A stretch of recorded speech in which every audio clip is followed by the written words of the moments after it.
Chapter 466. It was no wonder that Qinshi would be surprised. After all, this was a xingxia. This item was a must-have item for cultivators when traveling or killing people. Based on Earth's current situation, it was obviously impossible to produce such a high-end item like xingxia. Could it be an antique left behind from the ancient times? Qinshi carefully observed the xingxia in front of him and realized that its condition was extremely good. From the outside, there was almost no wear and tear. If he were to use the jargon of the second-hand car market to describe it, then this xingxia was obviously a new car. It was impossible for it to be an antique that had been buried in the soil for tens of thousands of years. After eliminating this possibility, the problem was naturally simple. This xingxia in front of him, either it came from Chengdu or it came from the distant outer space. The former was almost impossible because Chengdu had already been destroyed by Qinshi. Yuhuan Tianzuan and his family were still watching the stars on Saturn's ring. Thus, there was only one last possibility left. However, in that instant, countless thoughts flashed through Qinshi's mind. Taking advantage of Qinshi's momentary daze, Chenghua drove the cloud-piercing shuttle and directly caught Yiji from below. Then they flew into the distance like a wisp of smoke. This set of actions could be said to be like moving clouds and flowing water. The overall coordination could be said to be flawless. Just like that, the two of them put on an extremely gorgeous performance of running for their lives right under Qinshi's nose. The moment Yiji boarded the ship, the cloud-piercing shuttle's speed was instantly pushed to the limit by Chenghua. If it wasn't for the fact that the mid-grade spirit stone couldn't support the cloud-piercing shuttle's space jump, Chenghua would probably have escaped to the moon by now. When the cloud-piercing shuttle rushed out of the stratosphere, the two of them instantly widened their field of vision. Only then did Chenghua look at Yiji silently with a look of lingering fear. Perhaps it was because they were lucky enough to escape death, but now the two of them seemed to be in a somewhat depressed mood. Neither of them had the intention to speak. The two of them stared at each other in silence. After a long while, Yiji felt that the atmosphere was a little strange, so he couldn't help but break the silence. The two of us are lucky to be able to escape this time? Yiji's tone was filled with relief. When Chenghua heard this, he was like an eggplant that had been hit by frost. His hands gripped the rudder tightly and he remained silent. Even though he wasn't the one getting beaten up. However, the image of Qinshi toying with Yiji was still like a nightmare that lingered in his heart and did not subside for a long time. That man was really too scary. He could actually pinch Yiji in his hand and play with him as he pleased. From this, it could be seen how high this person's cultivation was. This matter had completely exceeded the scope of Chenghua's imagination, so much so that he didn't even dare to think about it any further. After all, young people had always been impulsive. Usually, they would only realize fear after killing someone. Chenghua was in such a situation now. When he thought about his rash actions, Chenghua felt as if a bucket of cold water had been poured over his head. He only felt a chill run down his spine. He blamed himself for his ignorance and recklessness. When Yiji saw this, he didn't reprimand him. Instead, he pretended to be relaxed and comforted him. Haven't we already escaped? What are you still afraid of? Don't worry, I still have a high-grade spirit stone here. Even if that person wants to chase us, he definitely won't be able to catch up to us. As he spoke, Yiji took out the high-grade spirit stone that he had kept for a long time. He raised the spirit stone, indicating that Chenghua didn't need to worry. However, at this moment, an extremely abrupt voice suddenly rang out from the cloud-piercing shuttle. Is that so? The moment he heard this voice, the smile on Yiji's face froze. He turned his head stiffly. Following the direction of the voice, he saw the weird uncle, who always hit people's buttocks. At this moment, wasn't he standing proudly at the stern of the shuttle with a faint smile on his face? You what? Call me uncle. Qinshi rudely interrupted Yiji's words. However, he didn't give Yiji a chance to speak again. With a light wave of his sleeve, he directly pressed the two youths who were about to fight onto the deck of the shuttle. That's enough, stop struggling. The two of you have been captured by me. Qinshi's appearance also officially announced that the two youths' escape plan had failed. Then the cloud-piercing shuttle turned around and headed back to Earth. Unlike when they first arrived, the two youths on the shuttle were now like two roosters who had lost a fight. They lowered their heads and obediently knelt in front of Qinshi. Looking at how defeated they were now, they probably wouldn't be able to be proud in the future. Shenyuan Chenghua Dongfang Yiji, right? After a series of torture with spanking as the main punishment, Qinshi successfully got the names of the two youths. Both of them had two surnames. One was Shenyuan and the other was Dongfang. It sounded like it had a special charm. Okay, now that I know your names, tell me more about the Supreme Palace enclosure. Qin Shi used to be so focused on returning to Earth that he didn't notice at all. There was a place called the Supreme Palace enclosure at the edge of the solar system. Therefore, when Qin Shi heard this name from Yi Ji, his interest was instantly piqued. Supreme Palace enclosure? What kind of place was that? Since the Supreme Palace enclosure was at the edge of the solar system, why didn't other cultivators come to Earth before? Qin Shi was a little confused. Therefore, he pondered this question while waiting for the two to answer. However, what he didn't expect was, after hearing his question, Changhua and Yi Ji immediately looked at each other. Neither of them had any intention of answering. I'm asking you a question. Seeing this, Qin Shi didn't hold back. He lifted his leg and gave both of them a kick in the buttocks. One look and one could tell that the two of them were very proud people. People with such personalities were usually amenable to coaxing but not coercion. But regrettably, they just had to meet Qin Shi today. What kind of personality did Qin Shi have? What a coincidence. It just so happened that he was also amenable to coaxing but not coercion. Qin Shi didn't waste any time talking nonsense with them. Not going to speak, right? Then I'll kick you until you speak. Bang. Bang. Bang. Muffled sounds could be heard from the cloud-piercing shuttle. Qin Shi kicked them one after another. Luckily, their cultivation levels weren't low. Otherwise, their flesh would have been torn apart by Qin Shi's kicks. Of course, to these two unlucky kids, being beaten up was a small matter. Being humiliated was a big deal. The two of them had never been humiliated like this since they were young. Therefore, after being kicked by Qin Shi more than 10 times, Changhua finally stopped cowering like a quail. He straightened his neck and shouted angrily, "Don't blame me for not warning you. I Xinyuan Changhua swear right here and now. If you kick my buttocks one more time, I will definitely cut you into 1,000 pieces." Hearing this, Qin Shi couldn't help but laugh. He laughed as he walked in front of Changhua. He reached out and patted Chenghua's cheek. Then he asked jokingly, "Are you angry?" Changhua didn't say anything. He wanted to spit at Qin Shi, but he was trapped by Qin Shi's true yuan. Other than answering the question honestly, he couldn't do anything else. "If you're angry, then hit me. You even swore that you would cut me into 1,000 pieces. Ha! Little guy, are you a clown sent by the monkeys?" At this moment, Qin Shi no longer had the demeanor of an expert. He laughed proudly and his words were full of ridicule and mockery. When had Changhua ever been humiliated like this? As a result, this young man who had always wanted to compete with the saints of the all heavens, broke down on the spot. The rims of his eyes turned red, and in front of Qin Shi and Yi Ji, tears silently fell from his eyes. Chapter 467. You're crying? Seeing Changhua suddenly cry, Qin Shi couldn't help but sigh in his heart. The psychological quality of young people these days was really bad. That's enough. What's a man like you crying for? Someone like you still dares to go around and do evil? It would have been better if Qin Shi hadn't said that. Now that he did, Chenghua's tears were like floodwaters that had been opened. He couldn't stop them. While Changhua was crying like a girl, Yi Ji's eyes were darting around non-stop.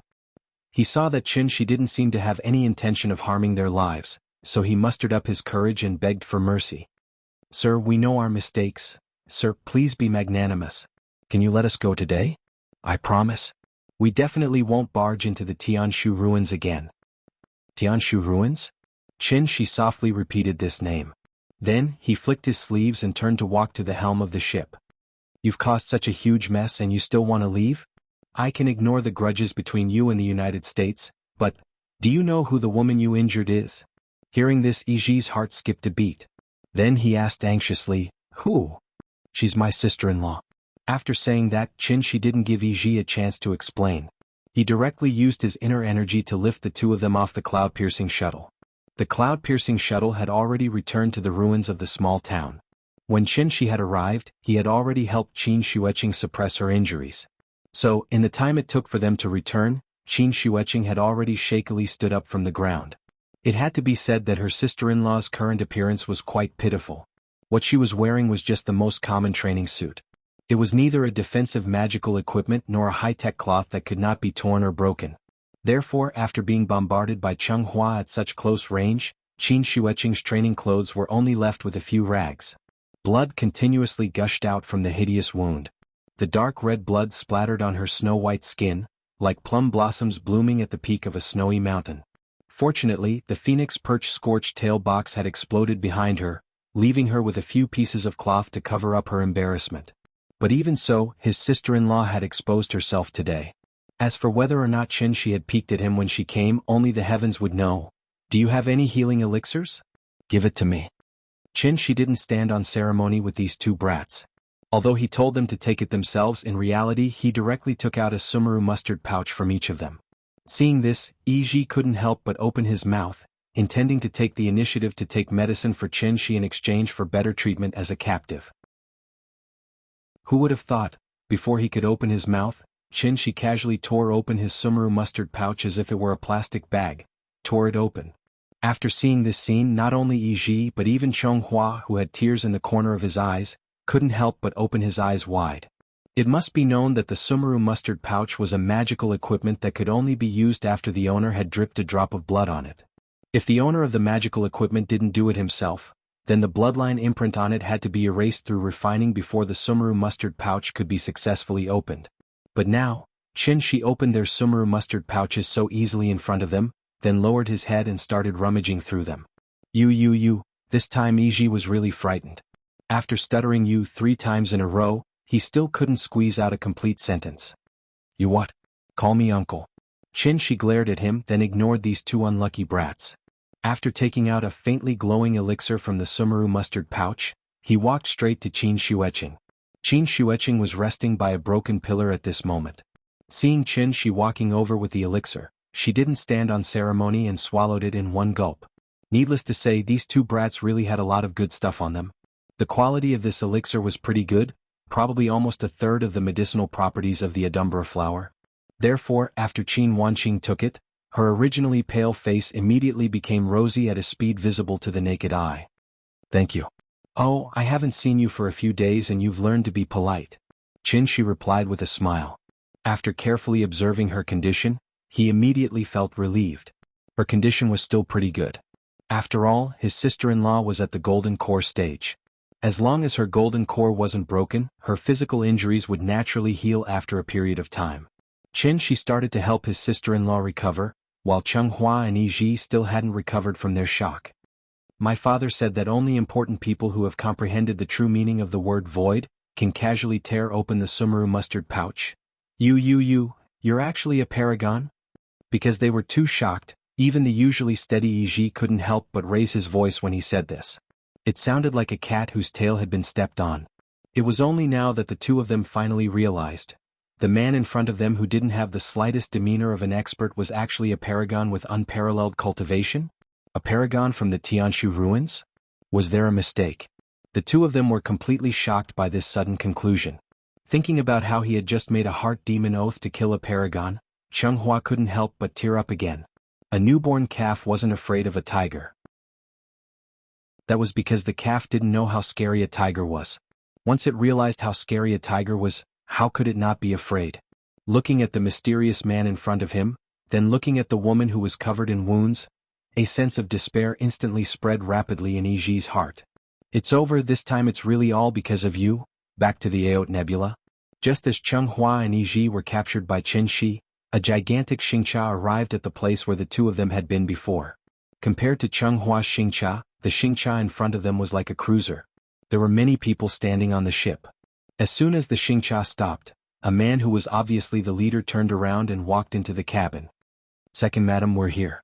There was a very beautiful woman sitting in the cabin. She was about 30 or 40 years old, but she didn't look old at all. Furthermore, the unique charm of a mature woman gave her an indescribable and strange charm. The man didn't seem to dare to look at the woman. As soon as he entered the cabin, he quickly lowered his head and silently waited for the woman to speak. However, the woman didn't say anything. She got up and walked to the window. After looking through the window at the densely packed meteorites outside, she suddenly thought of something and couldn't help but ask softly, "This is the place where water was last seen?" "Second madam, yes." Hearing this, the woman fell silent. After a long time, her voice slowly sounded in the cabin. "Silly child. Do you think you can prove that you're stronger than your brother by risking your life like this? Silly, you're really too silly." After hearing the woman's muttering, the man hesitated for a moment before carefully asking in a low voice, "Second madam, why don't I send 2 men of sacrifice in to check it out?" "Go in." The woman seemed to have heard a joke. After chuckling, she waved her hand with a tired face and then muttered in a low voice, "No need. Since the Tianshu ruins is known as the Heavenly Venerable Forbidden Area, even if you send 2 Heavenly Venerables in, you'll just lose 2 lives in vain. Silly child, it's fine if you don't cherish your own life. As the head of the guards in the family, don't you understand this principle? This subordinate knows his mistake. Alright, I'm tired. Let's go back." "Yes." The man quickly walked out of the cabin. At this moment, the woman changed her face like a master of Sichuan opera. Her originally gentle and calm expression suddenly became extremely gloomy and fierce. She glanced coldly outside the window and muttered in a low voice with a gloomy face, Don't worry.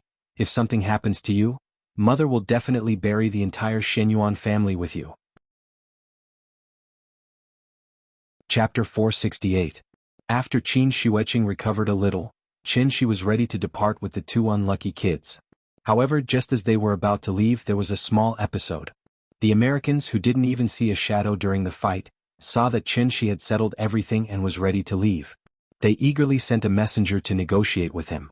The United States hoped that Qin Shi could hand over Changhua and Yi to them. In exchange, the United States were willing to provide Huaxia with some cutting-edge exoskeleton armor technology. After witnessing the power of the X-Class, how much did the United States want Changhua and Yi? They were eager to dissect and study these 2 X-Class soldiers of unknown origin. They were even willing to give up years of research results in exchange. The United States had always been used to taking whatever they wanted. They only treated the world as their backyard. This time they actually offered enough sincerity in exchange. How could Huaxia not be tempted? After all, in terms of cutting-edge technology research and development, Huaxia and the United States were at least 20 years apart. After hearing the instructions from the top, the Wu Lian executives nodded and agreed. But what no one expected was, after the order was passed to Qin Shueqing, Qin Shi only used one word to send the messenger away. F***ck off. Qin Shi's attitude was very bad.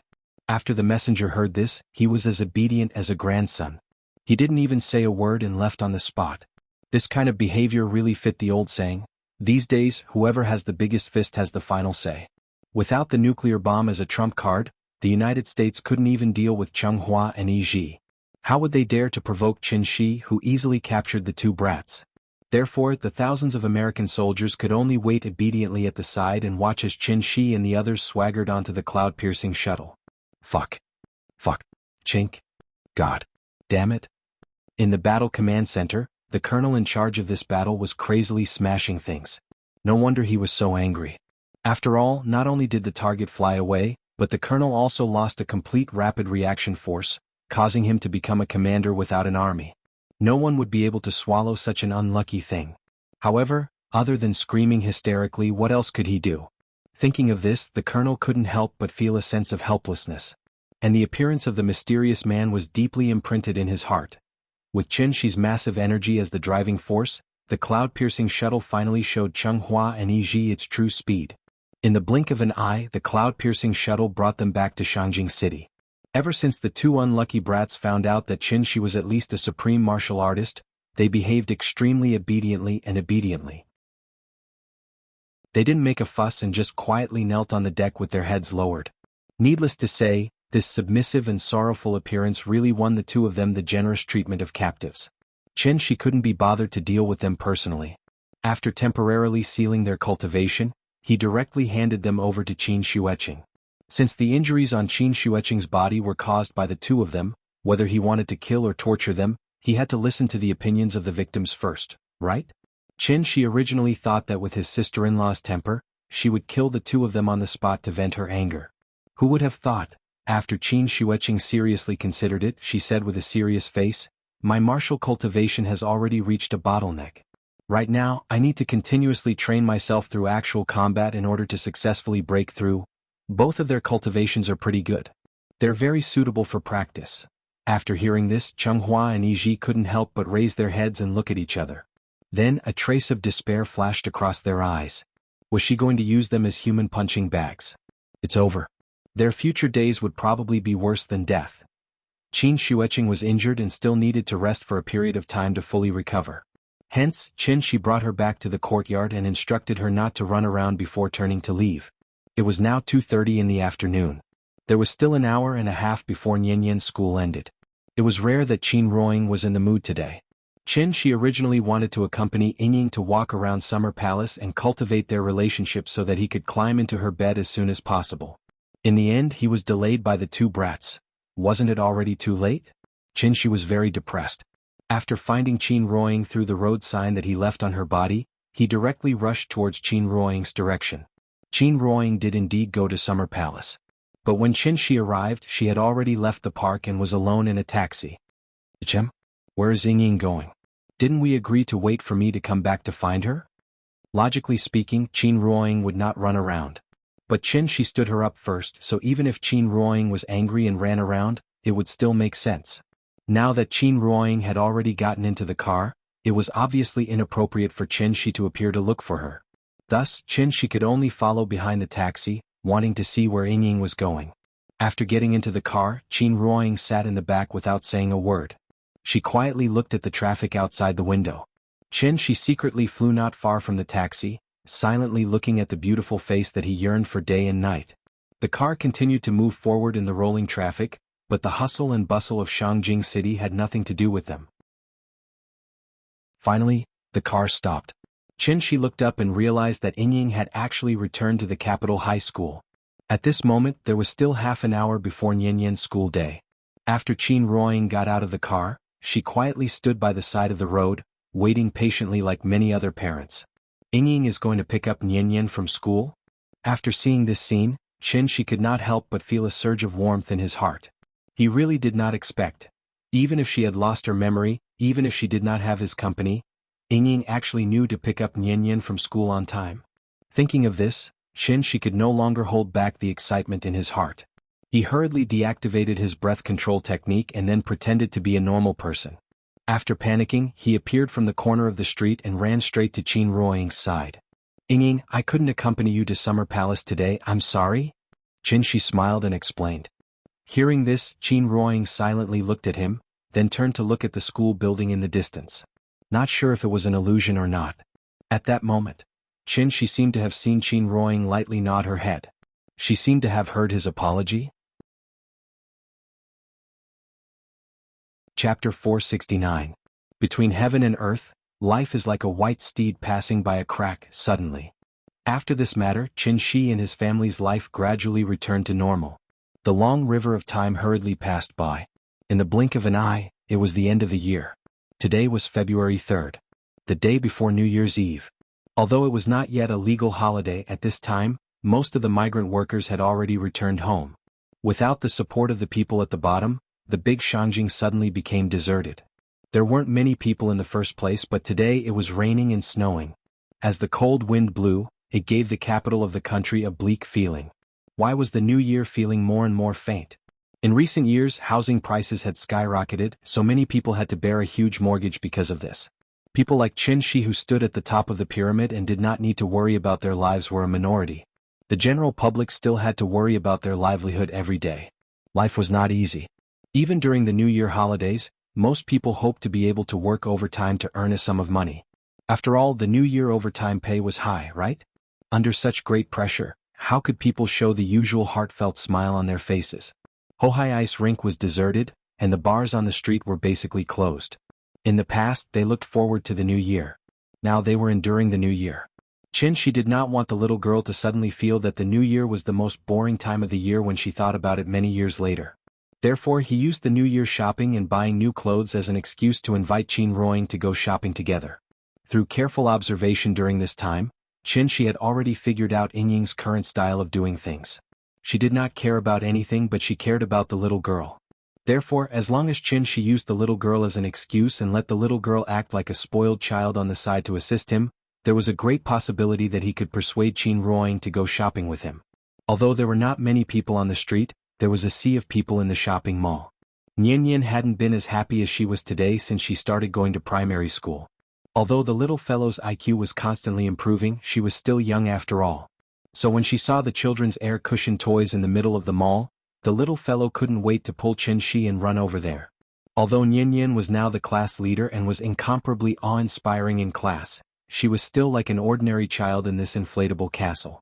Even a simple inflatable slide could be played back and forth several times. The vigorous exercise soon made the little guy sweat profusely. She seemed to be very excited, and a bright smile hung on her rosy cheeks. Qin Shi smiled and called her to his side. After handing her a bottle of mineral water, the little thing hugged the bottle and gulped it down. Drink slowly. Be careful not to choke. While talking, Qin Shi stretched out his hand to tidy up the scattered hair on the forehead for the little fellow. The little fellow lay on the edge of the air-cushioned bed. After rolling her eyes, she set her eyes on Qin Ruoying. Qin Ruoying stood not far away. Obviously she was in the downtown area, but she gave people a sense of detachment. To put it bluntly, she was absent-minded. The little fellow was now mischievous. When she saw her mother's idle look, she immediately pouted and said to Qin Shi, "Dad, I don't want to play. It's not fun." "Then what do you want to play? How about Dad take you downstairs to eat?" "No, I want to watch a movie." "Okay, then let's discuss it with Mom." The father and daughter looked at each other. After blinking their eyes, a knowing smile appeared on their faces at the same time. Then Qin Shi carried the little fellow out of the air-cushioned bed, and then came to Qin Ruoying's side. He asked in a negotiating tone, "Ying Yin said she wants to watch a movie? How about we take her to see it?" After Qin Shi's voice fell, before Qin Ruoying could reply, the little fellow had already pulled on her sleeve and began to act coquettishly. "Mom, I want to watch a movie. Take me to see it, okay?" Hearing this, Qin Ruoying looked down at her, and then looked up at Qin Shi as if to confirm which one of them wanted to watch a movie. Perhaps the little fellow's coquettishness worked. Qin Ruoying didn't think for long. She nodded gently and responded, "And let's go. Mom is so nice."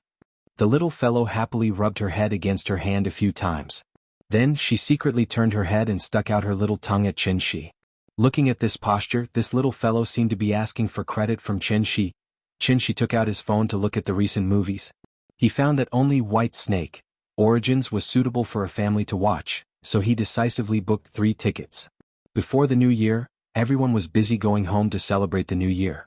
In addition, the New Year's movies were squeezed to be released on the first day of the new year. Therefore, in this huge theater, there were only 2 or 3 audiences sparsely seated. After Qin Shi's family sat down, the little fellow held the popcorn and excitedly twisted it. The last time she watched a movie was last year during the new year, so she couldn't help but be a little excited. Fortunately, there weren't many people in the theater. Otherwise, wouldn't this little fellow disturb the other audiences? Soon the movie began. Although the little fellow didn't quite understand the plot, the exquisite scene still left a deep impression on her.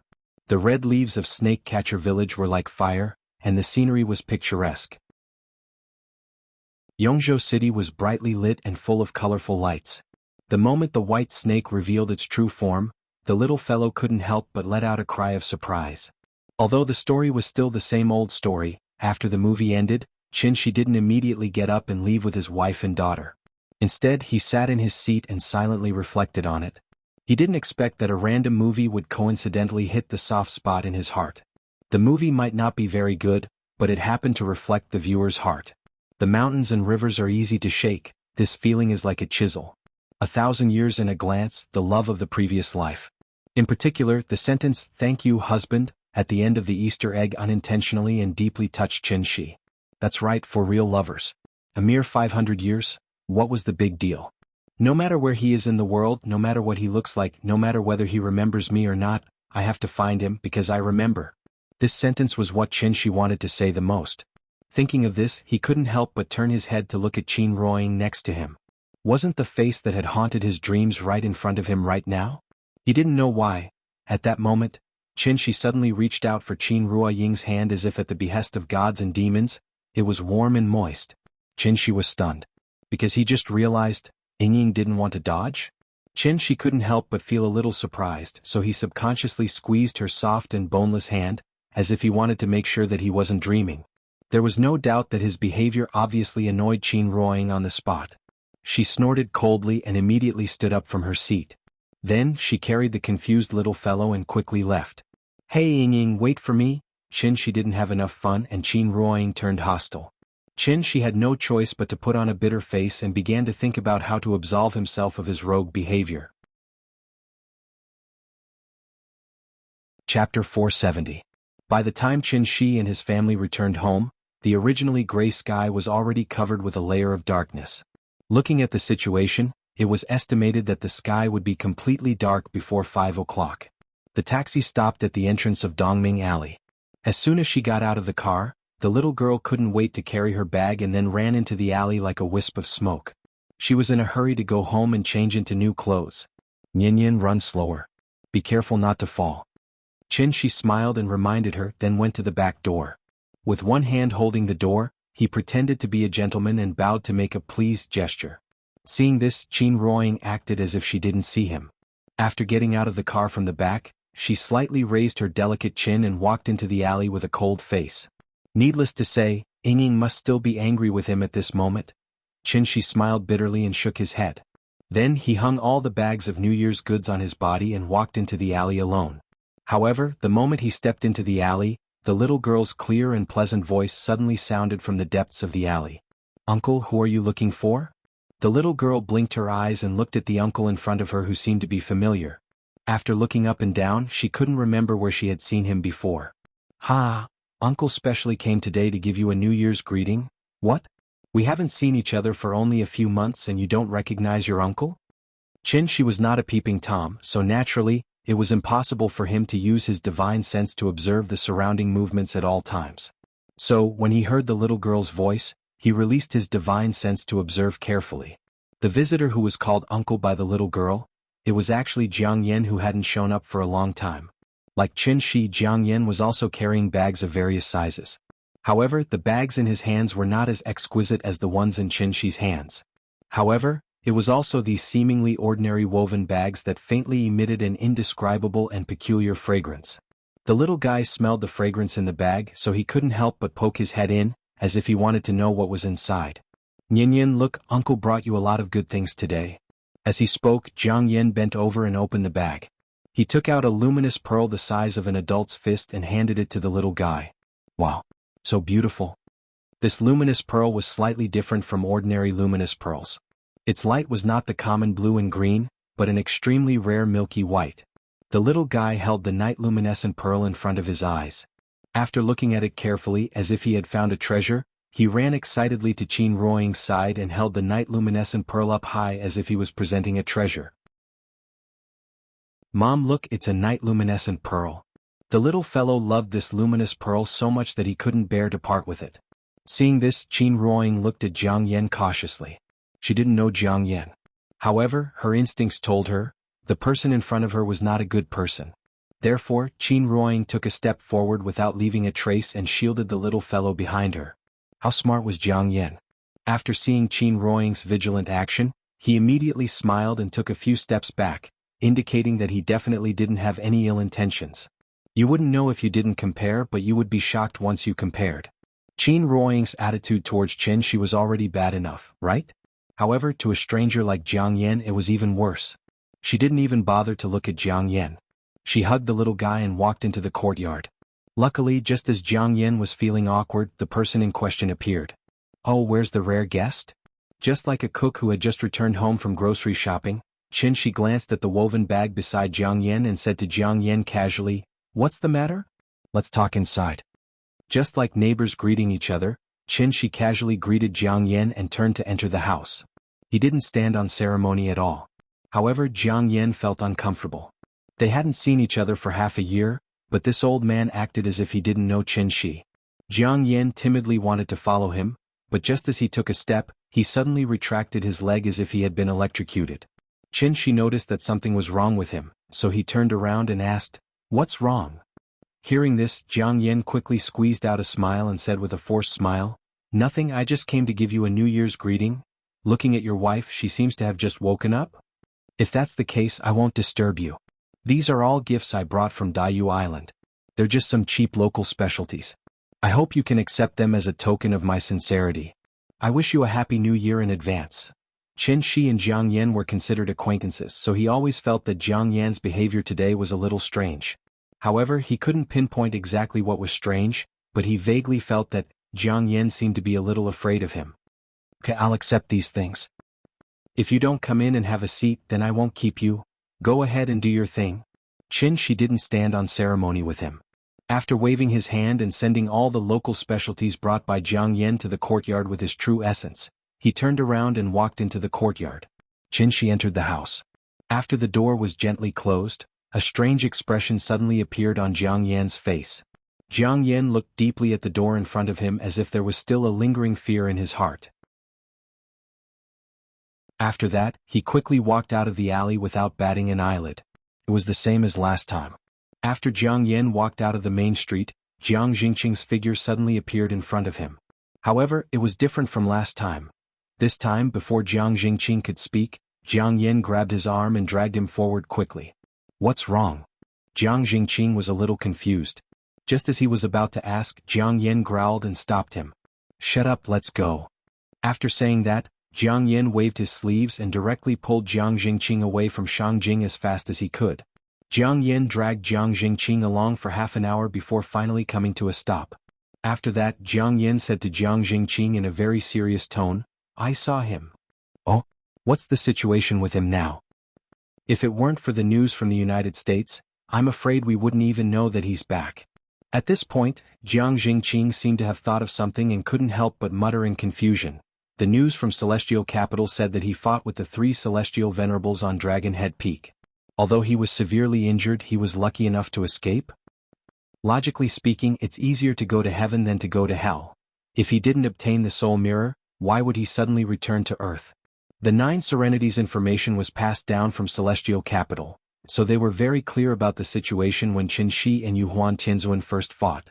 While Jiang Yan induced Qin Shi to become enemies with Celestial Capital, he also led people to intercept and kill Wuxia. Wasn't his goal to incite a war between Qin Shi and Celestial Capital? He had achieved his goal. But what Jiang Yan didn't expect, even in his dreams, what happened next was completely beyond the scope of his imagination. When Qin Shi fought with Yuhuan Tianzuan for the second time, not only did he capture the 10 Celestial Venerables in one fell swoop, but he also took the entire Great World with him. The once glorious Celestial Capital. Wasn't it just like a pile of mud that had been casually thrown into Saturn's ring? The 9 Serenities had no way of knowing all of this. However, although Jiang Yan didn't know what happened after that, the moment he saw Qin Shi again, he already knew Mr. Chen was no longer an existence that the 9 Serenities could afford to provoke. Perhaps this was just his intuition. But Jiang Yan was willing to trust his intuition for once. Therefore, he didn't care what Jiang Jingqing was muttering and directly ordered in an irrefutable tone. "In the name of the leader of the 9 Serenities, pass down this order. As long as Mr. Chen is still in Wuxia, all members of the 9 Serenities are prohibited from setting foot on Wuxia. If there are any violators, kill without mercy." Chapter 471.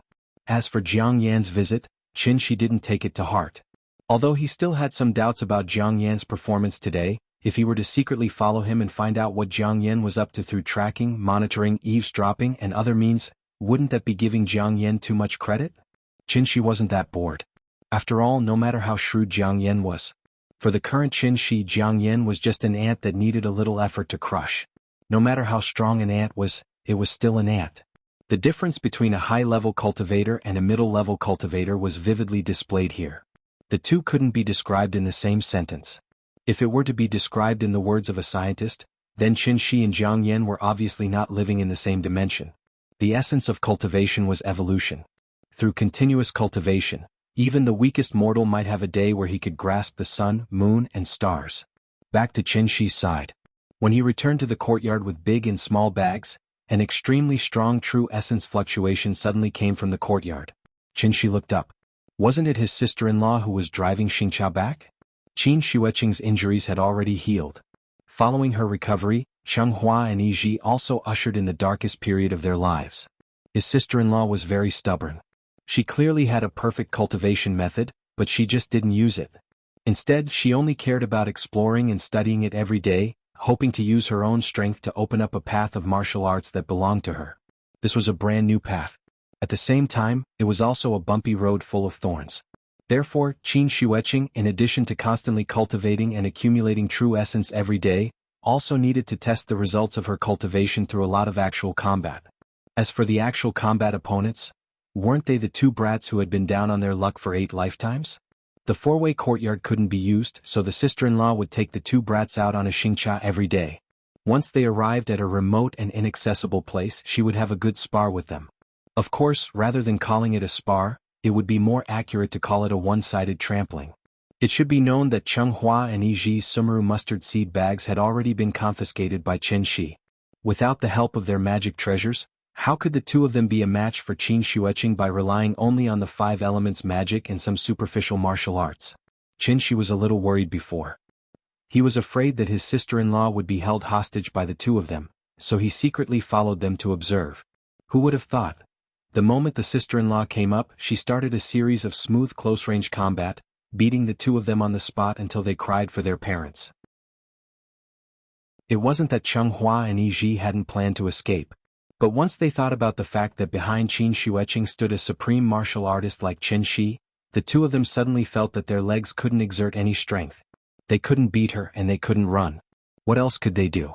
They could only be beaten up every day. Fortunately, the two of them were young, strong, and had good foundations. Otherwise, wouldn't they have been torn apart by Qin Shueqing? The cloud-piercing shuttle stopped right above the courtyard. For this reason, Qin Shi had specially set up a large-scale concealment array. After getting off the shuttle, Qin Shueqing went straight to the east wing. After that, Cheng Hua and Yiji were like seriously ill patients. After helping each other off the shuttle, the two of them obediently walked to the rear wing. The main entrance of the courtyard was one gate, and the Chuehua gate was the second gate. As captives, the two of them naturally didn't have the right to step into the Chuehua gate. Now that they were able to stay in the rear wing, it was already considered a favor from Qin Shi. Hey, the two of you, come over here for a moment. Qin Shi was sorting through the packages in the courtyard. When he saw Cheng Hua and Yiji return, he immediately called out to them. Cheng Hua had just been beaten up, so he was naturally in a bad mood. Thus, he pretended not to hear him and walked to the rear wing. Seeing this, Yiji grabbed Cheng Hua and quickly squeezed out a smile. He turned around and replied, "Mr. Qin, what can I do for you?" After spending some time together, Yiji had a better understanding of Qin Shi's temperament.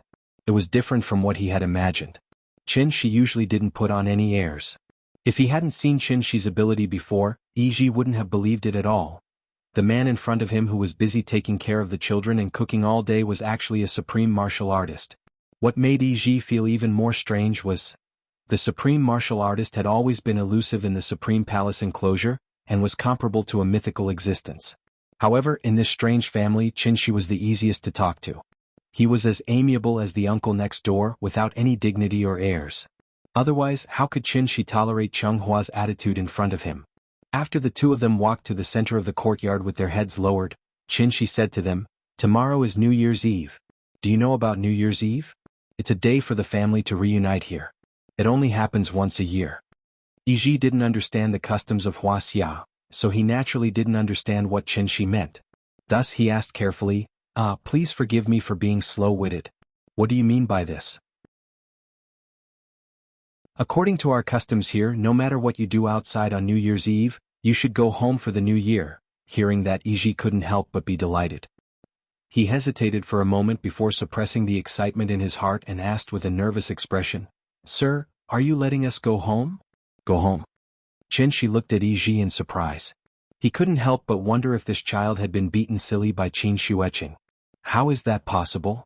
Even if I agree, Xingqing won't agree. Don't think about going home. Just stay here and practice martial arts with Xingqing.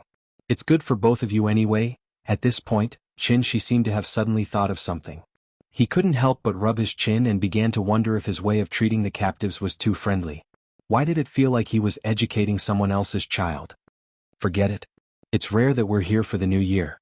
I'll let both of you enjoy the festivities. I'll go and talk to Xingqing later. She won't beat you for the next 2 days. Both of you can stay at home and have fun with Nian Nian. Just treat it as a holiday so that she won't hurt you. After that, Qin Shi waved his hand, indicating that the two of them could return to the house. The two of them came in confusion and left in confusion. However, before they stepped out of the Chuehua gate, Qin Shi's voice suddenly rang out. "Oh right, both of you should come for dinner tonight. It's a reunion dinner. The more the merrier." At this moment, Yiji was stunned. Cheng Hua was also stunned. The two of them felt like they had misheard. After looking at each other, they couldn't help but turn to look at Qin Shi. Qin Shi noticed their strange behavior, so he put down the bag in his hand and looked at the two of them with a puzzled expression. The two of them looked at each other across the yard. "What's wrong?" "No, nothing." Then Yiji acted like a thief who was caught. He pulled Cheng Hua and hurriedly ran back to the back of the house. After the two of them closed the door and set up an almost useless soundproof restriction, Yi said with a complicated expression, "Chunghua, I miss home." "Me too. Do you want to go back?" After hearing Yi's question, Chunghua suddenly fell silent. After a long time, he finally replied in a muffled voice, "It's fine if I don't go back." Hearing this, Yi was not surprised. He laid on the bed and stared at the ceiling in a daze, as if he was thinking about something. "I suddenly feel, even if I'm a prisoner here, it seems like a good choice? I'm afraid that if there are too many blessings tomorrow, you won't care about my greetings. I'm afraid that the firecrackers on the first day will be too noisy, you won't hear my blessings. I'm afraid that the dishes on the second day will be too fragrant, you won't see my messages. Therefore I chose to send you my blessings today. I wish you a happy new year and all the best. I also wish your family's happiness, health and wealth. Sichuan Bai is here. I wish you all an early new year. Mwah. 3. Chapter 472. February 4th, New Year's Eve. This day was always the busiest day in the courtyard. This was Nianyan's third New Year's Eve in the courtyard. Although last year's New Year's Eve was also very lively, without Qin Shi and Qin Ruoying, the house always felt like something was missing. So at that time, the little fellow's heart was inevitably a little empty and chatty. But fortunately, those were all in the past. This year's courtyard was much livelier than the year before. Early in the morning, the little fellow twisted the two brats and insisted that they play hide-and-seek with her in the courtyard. As a result, the two 16 or 17-year-old youths carefully followed behind the 6-year-old child, afraid that she would accidentally fall. Chunghua and Yi now understood. Wasn't the one with the highest status in this family the little fellow who looked like a porcelain doll in front of them? Since she was the daughter of the Supreme Being, then when she grew up, wouldn't she be in existence comparable to the divine sons and saintesses? The only thing that made the two of them feel a little strange was that Nianyan didn't have any signs of spiritual energy fluctuations on her body. If it weren't for the fact that she had several extraordinary treasures on her, perhaps the two of them might even have the idea of holding her hostage because of this. Other people's children tempered their bodies at the age of 1 and built their foundation at the age of 3. However, when it came to Qin Shi, Nianyan was still like an ordinary child at the age of 6. He couldn't see anything different about her at all. Regarding this, Chunghua and Yi could only sigh silently in their hearts. The way the Supreme Being educated children was indeed not something that ordinary people like them could guess. New Year's Eve. It was nothing more than a reunion dinner, fireworks, and watching the Spring Festival Gala. Year after year, there really wasn't anything new to play with, so there was no need to go into detail here. The only thing worth noting was, perhaps it was because Nianyan was too young, so it was indeed difficult for her to get the excitement of the Spring Festival Gala. Therefore, after sitting for a short while, the little thing began to wander around the room, scratching its itch. Chunghua and Yi had never watched TV before. Therefore, from the moment the Spring Festival Gala started broadcasting, the two of them never looked away from the television. The more the others watched, the more bored Nianyan was to watch by the side. Thus, after the little thing rolled her big eyes around, she moved closer to Qin Shi and said coquettishly, "Daddy, I want to watch a movie." As soon as she finished speaking, she pursed her lips and deliberately put on an aggrieved look. "Movie?" Qin Shi was stunned for a moment. He looked up at the Spring Festival Gala skit that was playing on the TV, and then looked down at the little fellow who was looking forward to it. He thought she wanted to watch cartoons, so he picked up the remote control and asked, "What do you want to watch?" "Daddy will give you some." However, after the little guy heard his words, he quickly shook his head and muttered unhappily, "I don't want to watch it at home. I want to go to the cinema. Let's watch a big movie." Some time ago, White Snake left a deep impression on the little fellow. He did not expect her to be addicted to watching movies because of it. Today is New Year's Eve. Everyone has gone home for the new year. I don't know if the cinema is open for business. Qin Shi would never refuse the little fellow's request. Therefore, after pinching the little fellow's nose, he smiled and took out his phone to check it out. According to his understanding, at this time, not to mention the cinema, even the barbecue stall would have to go home for the new year. However, what Qin Shi did not expect was, it was the new year and the cinema was still open. Wandering Earth? Qin Shi looked at the movie schedule and found that many cinemas only had this one movie schedule. He handed the phone to the little fellow and let her decide whether she wanted to watch it or not. "Let's watch this. I want to watch Earth." The little fellow was not shy. After seeing the Earth on the movie poster, she immediately twisted Qin Shi excitedly and shouted loudly, Okay, let's watch this then. As he spoke, Qin gently patted the little fellow. This was an exclusive secret signal between the father and daughter. After all, in this family the father did not have the final say. It was the mother's approval that counted. After the little fellow received the order, she immediately went to Qin Ruoying's side and then began to act coquettishly with her. Mom, I want to watch a movie. Take me to the movie? Okay. In this regard, Qin Ruoying agreed very quickly. Almost without hesitation, she nodded gently. After receiving the official's approval, the family of three set off in the middle of the night. Naturally, Chenghua and Yi accompanied them. Of course, the two of them were not really curious about the movie. The reason why they followed Qin out in a panic was purely to avoid sitting under the same roof as Qin Shueqing. It could be seen that the two of them were traumatized by their sister-in-law. There was not a single soul on the streets, but the movie theater was full of people and was very lively. The audience had great expectations for Wandering Planet, which was known as the sci-fi masterpiece of Wuxia. It had to be said that the Wuxia audience's tolerance was indeed very high. No matter how bad the movie was, as long as a few celebrities were involved, they could earn back the box office no matter what. The audience had long been scared of being deceived, so when they bought tickets they were a little nervous. They were afraid that they would accidentally fall into the trap of a trashy director.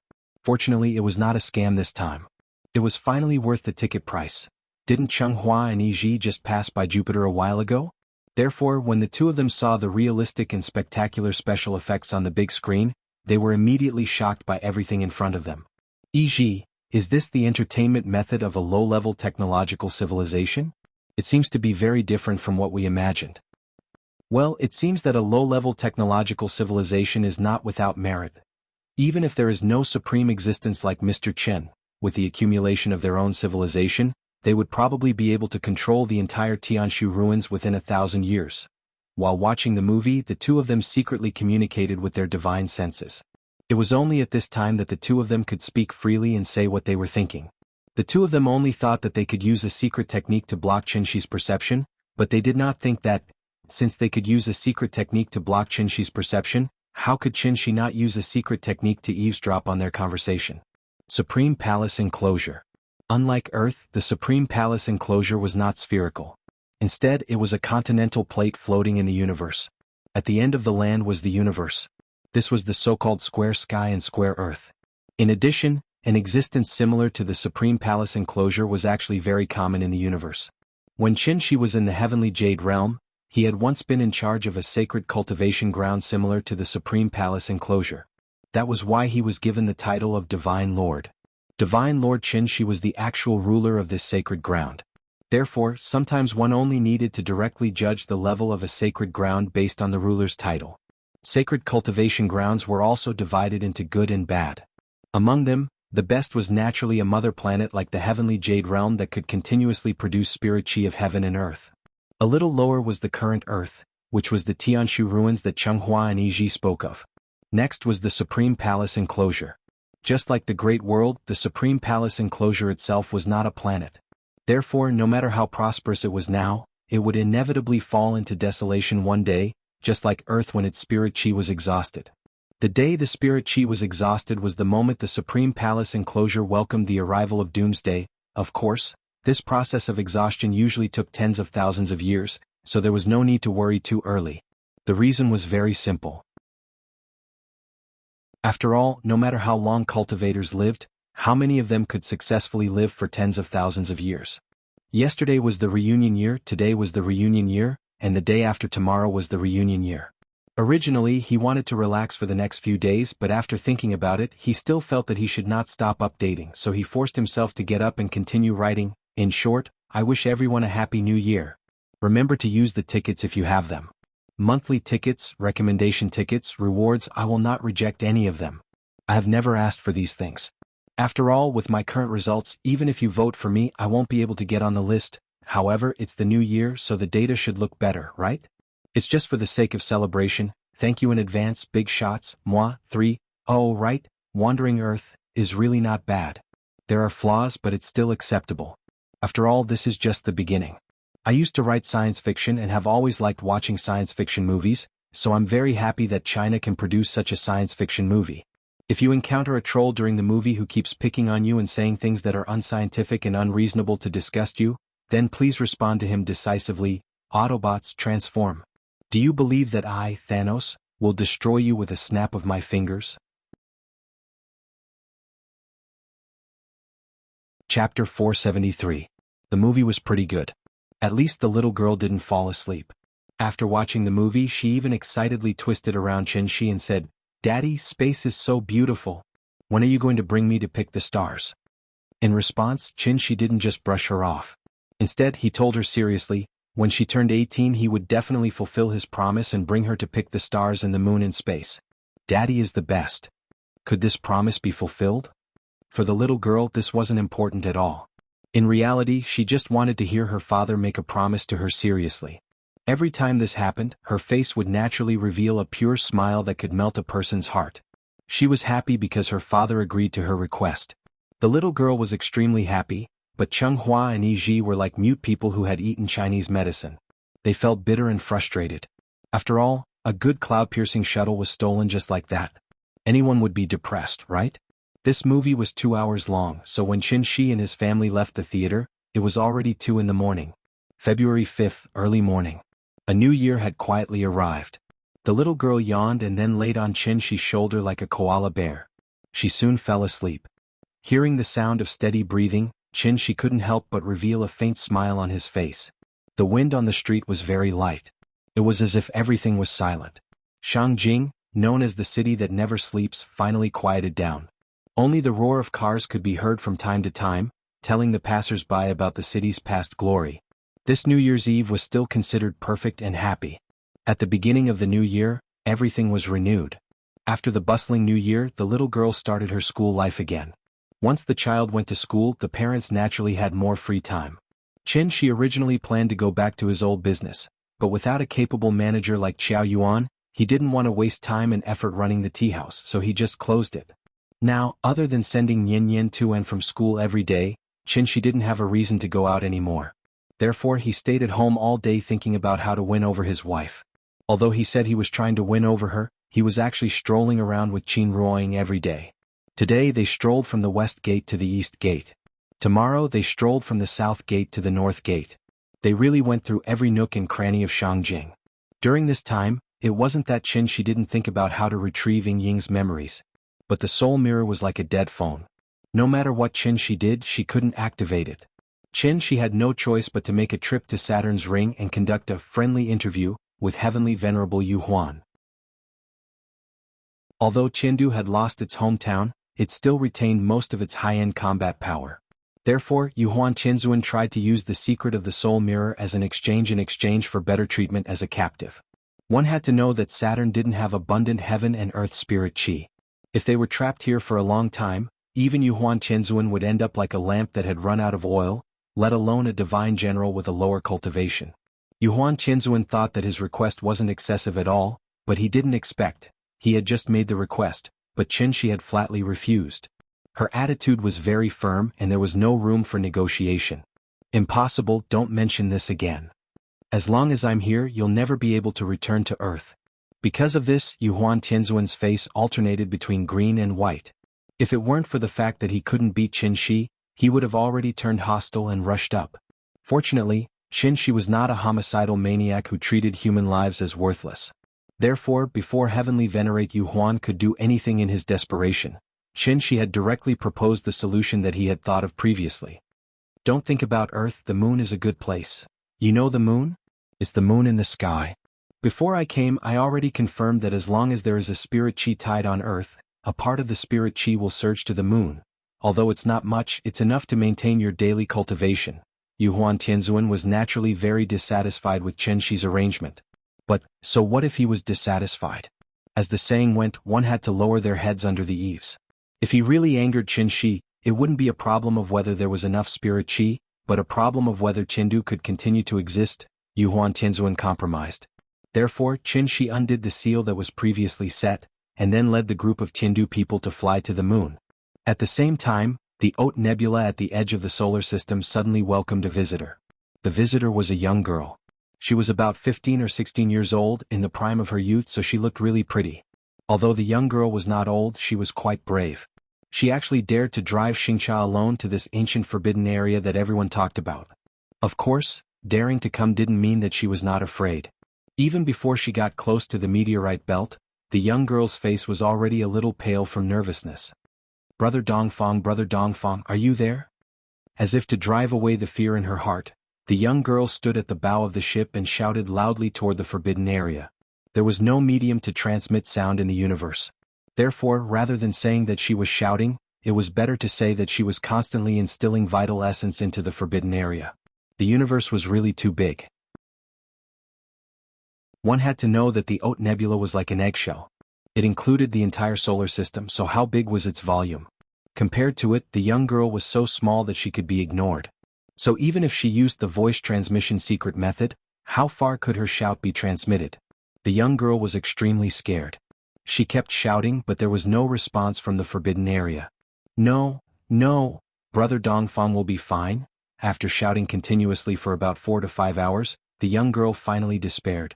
In fact, from the moment she heard the news, she was already in despair. The reason why she still came here was to use facts to convince herself and to shatter the last trace of fantasy in her heart. Brother Dongfang, you said you would wait for me to grow up. You said you would marry me, the young girl cried out in despair. Bean-sized teardrops continued to slide down her cheeks. Coupled with her beautiful and lovely appearance, the ignorant young girl in front of him gave off a poignant feeling like a pear blossom in the rain. Young people didn't understand love and were always the most infatuated. In fact, it was only at the age when one didn't understand love that one could love someone to death. You said you would marry me? After muttering this sentence a few times, the young girl finally seemed to have made an important decision. She gently wiped away the tears on her face. Then a bright smile appeared on her face. Brother Dongfang, I'm coming for you, wait for me. After speaking, the young girl closed her eyes and drove the Xingcha to the Oat Nebula at full speed. Jiutian Divine Emperor. Chapter 474.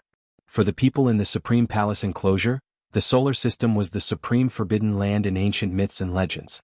The so-called Forbidden Land was naturally a place that everyone kept a secret and even changed their expressions when talking about it.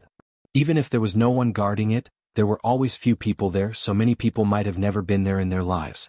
However, although many people had not personally explored the Forbidden Land, if the Forbidden Land was mentioned, they could open their mouths and describe it in more detail than those who had seen it with their own eyes. There was an ancient saying, 3 people make a tiger, gossip is a fearful thing. This was the terrifying part of rumors. After the exaggerated narration by the busybodies, the Tianshu ruins became synonymous with the horror of today. Especially after a heavenly venerable died in front of everyone's eyes, the various rumors about the Tianshu ruins seemed to have been confirmed. Tianshu ruins.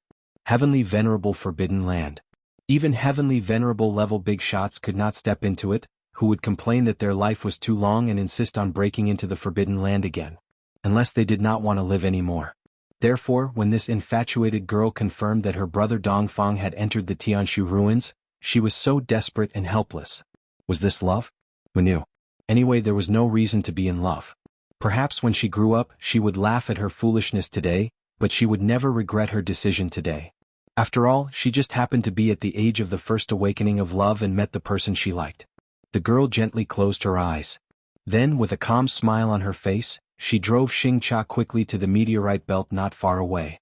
She was even mentally prepared to be smashed into pieces and her soul destroyed in the next moment. But she never thought. She closed her eyes and waited for a long time. When she opened her eyes again, what entered his eyes was not a land of death that was filled with danger and death. Instead, it was a boundless sea of stars that was quiet and peaceful. When one looked up, the stars in the sky were all stars. The universe was very big and the solar system was very small. There was only one star in the entire solar system, and that was the sun.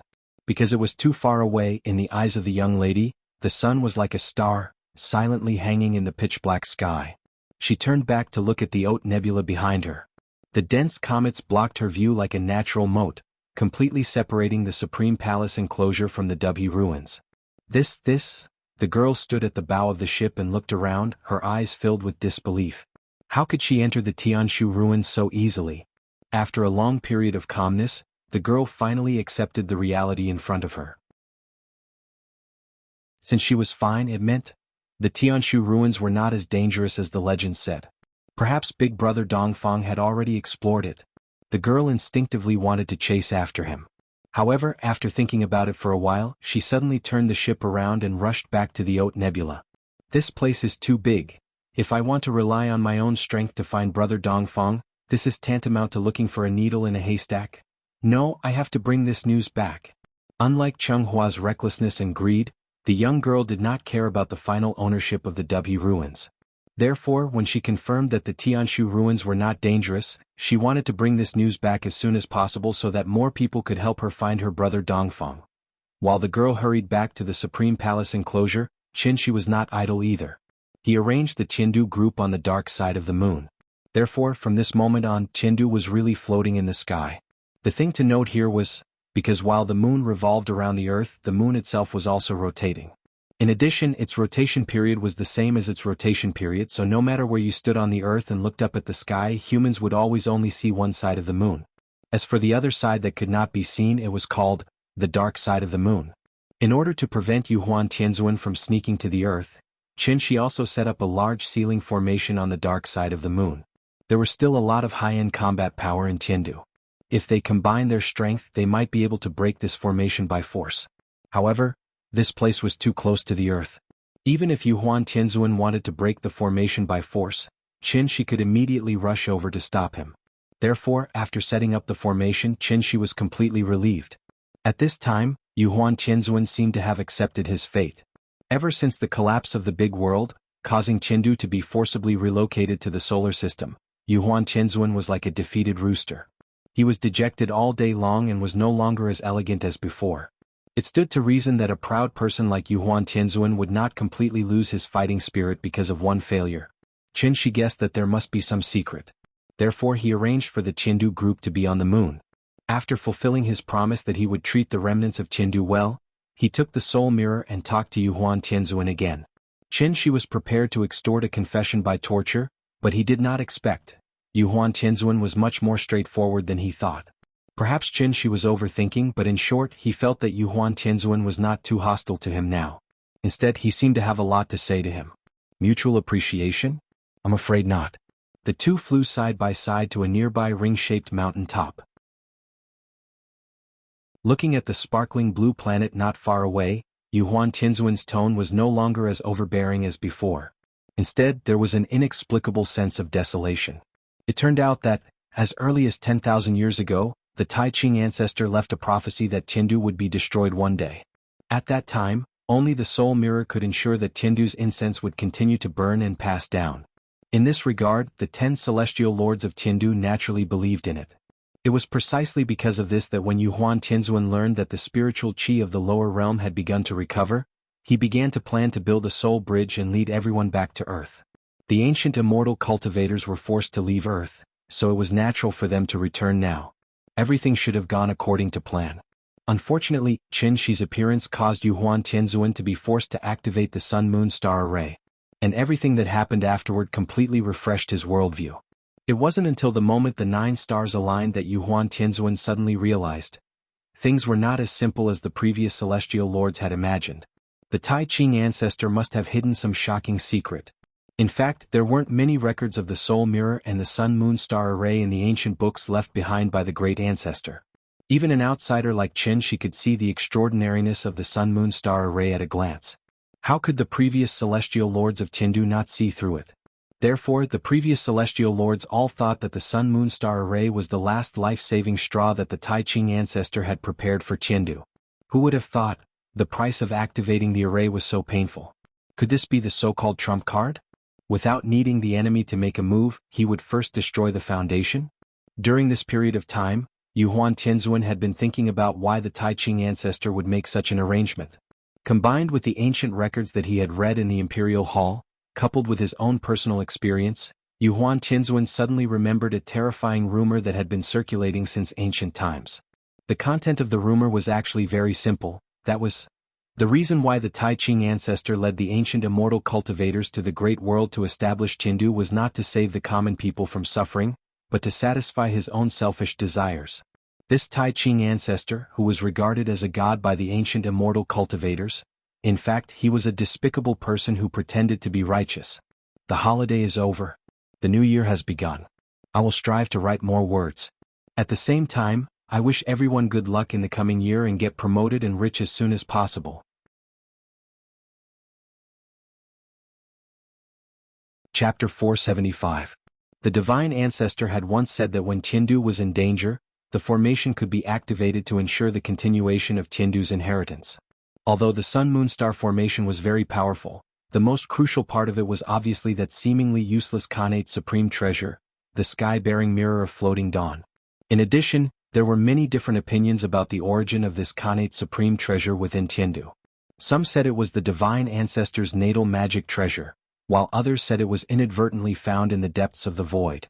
As for which was true and which was false, perhaps only the Divine Ancestor himself knew.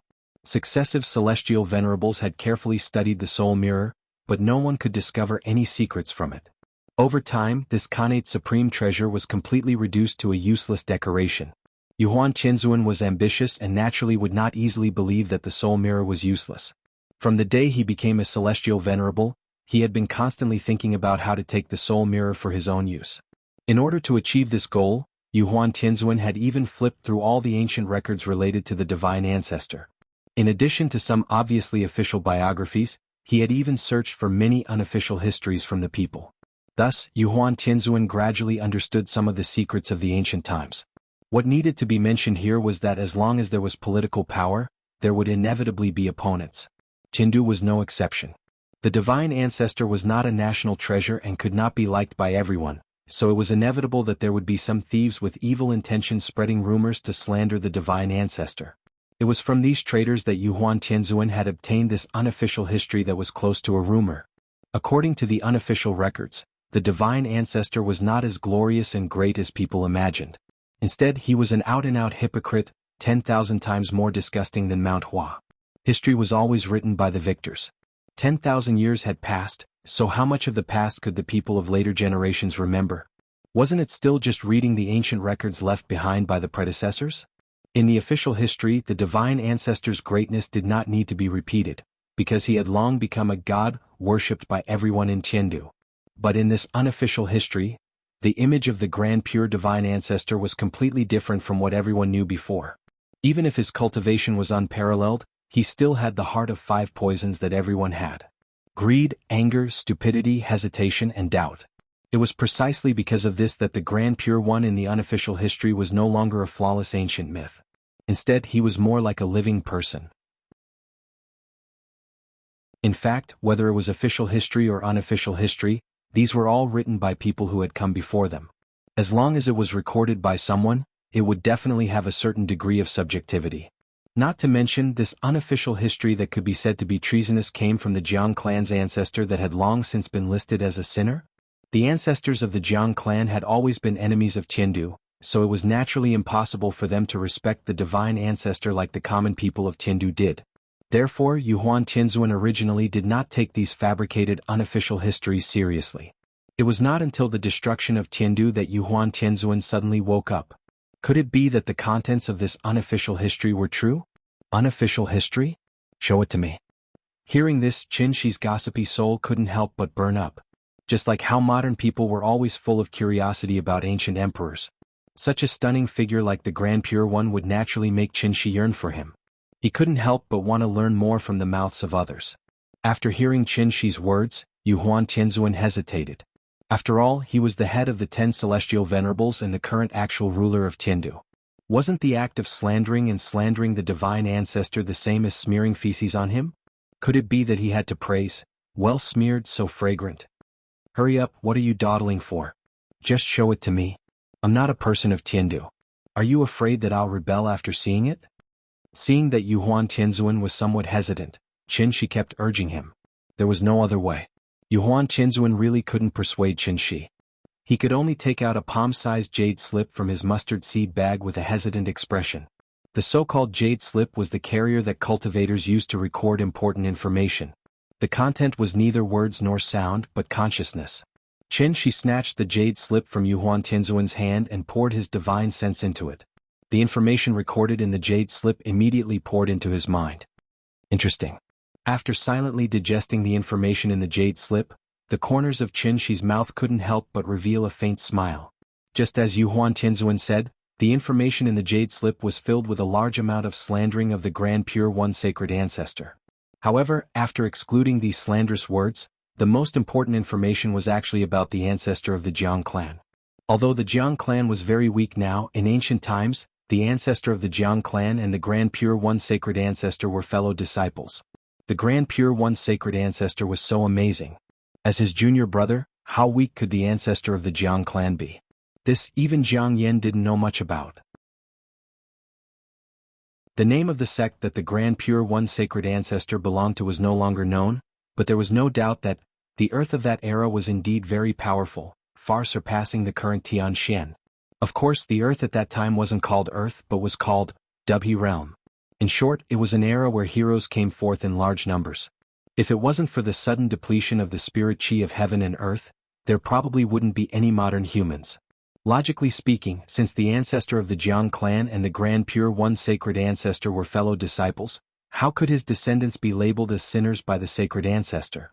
There must be some secret hidden within, but this jade slip didn't record it in detail. Other than some meaningless slander, Qin Shi couldn't find a single useful piece of information.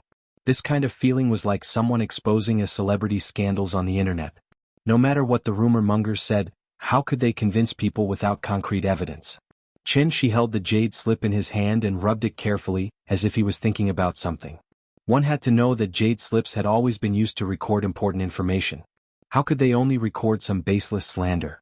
In the words of the netizens, that was, how could there be no real evidence?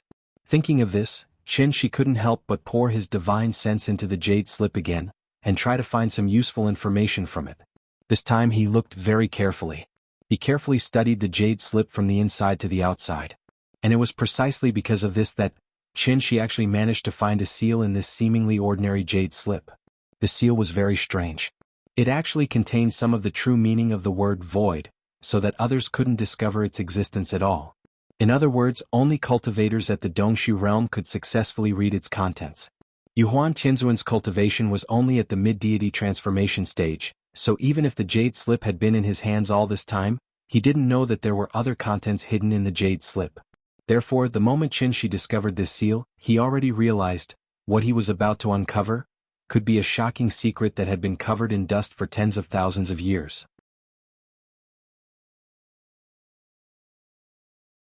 Chapter 476.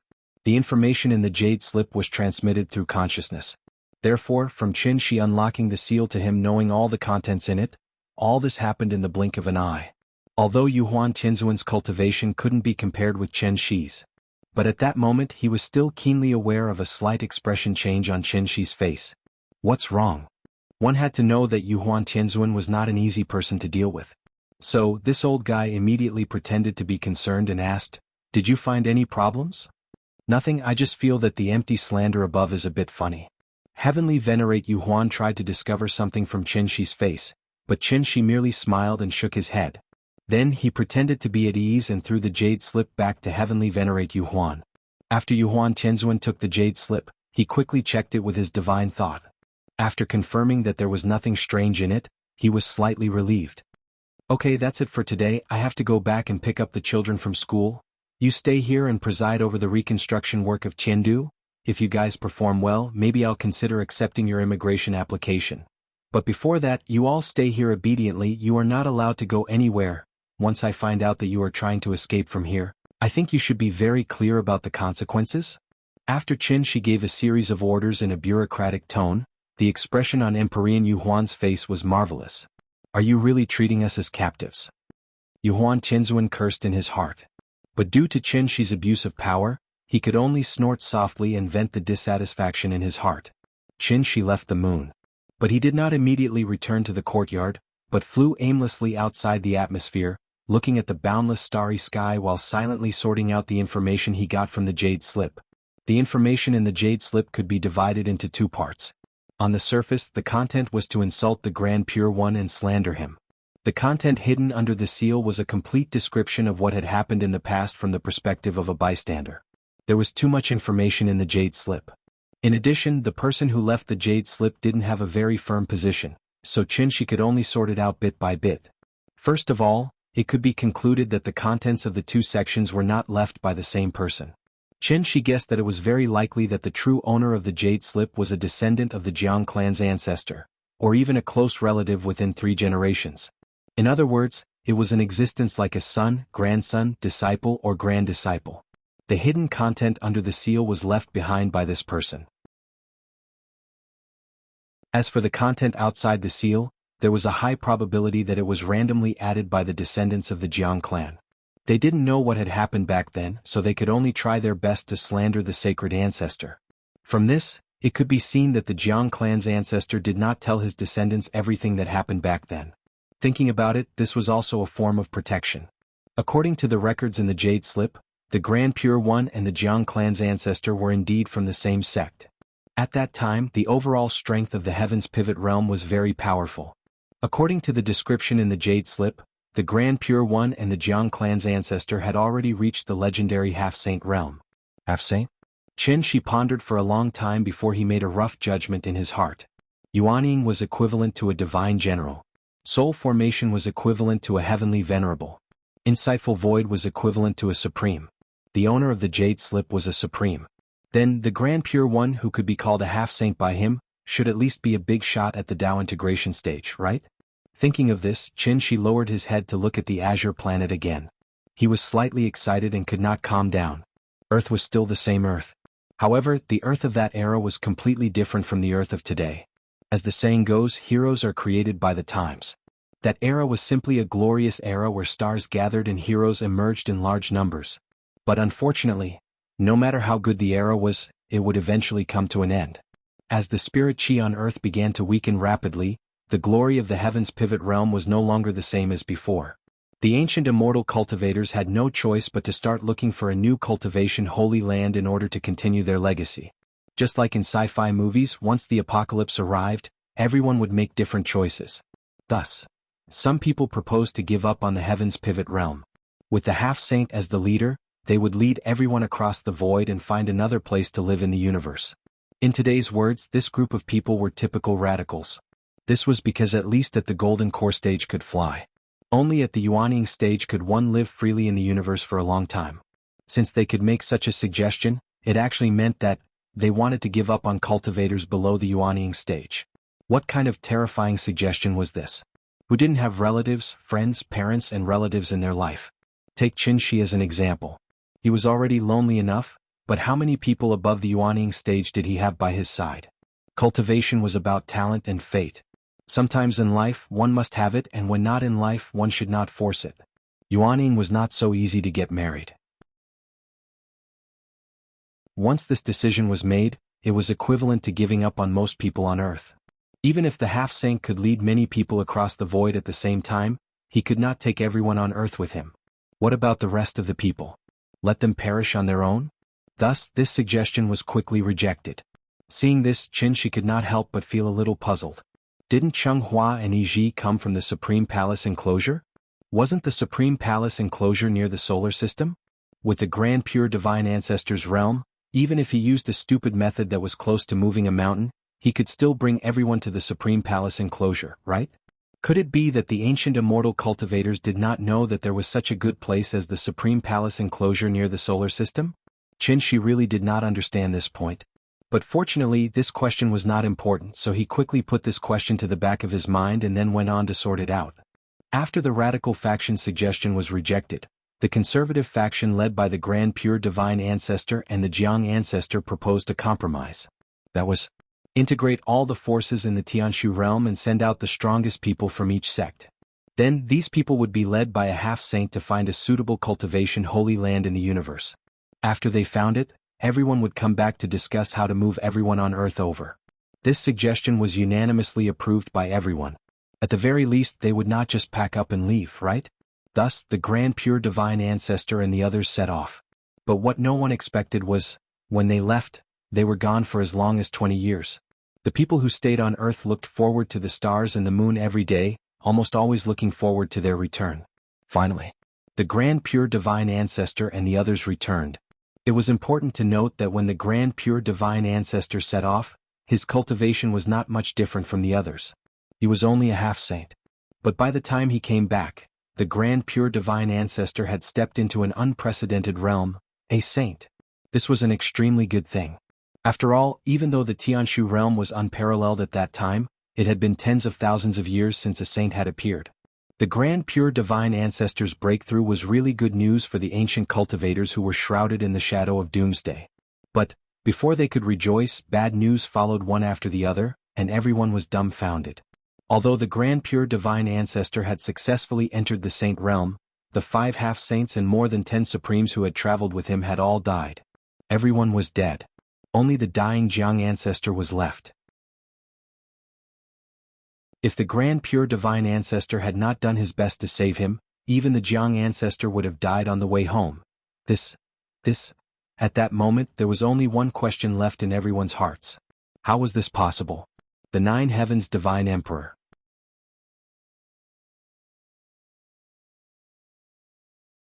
Chapter 477. No one knew what had happened to the sacred ancestor and his group in the depths of the starry sky. No matter who asked, the sacred ancestor kept his mouth shut. One had to know that the people who had traveled with him were all the top figures of the various sects and clans. These people had died in the depths of the universe without even a corpse. Naturally, their descendants could not accept this fact. As a result, the descendants of these half-step saints jointly wrote a letter, asking the sacred ancestor to give everyone a reasonable explanation. Although the sacred ancestor had given in, he did not tell everyone what had happened in the past 20 years. Instead, he gave a simple summary saying that his group had encountered great danger in the great void and that it was already a great blessing to be able to return, and then there was no more. There was not even a reasonable explanation. This time, not only the descendants of the half-step saints, but even the ordinary onlookers could not help but be puzzled. Why are you able to survive when all of your companions are dead? Moreover, you lived a better and more carefree life and even became a saint because of this?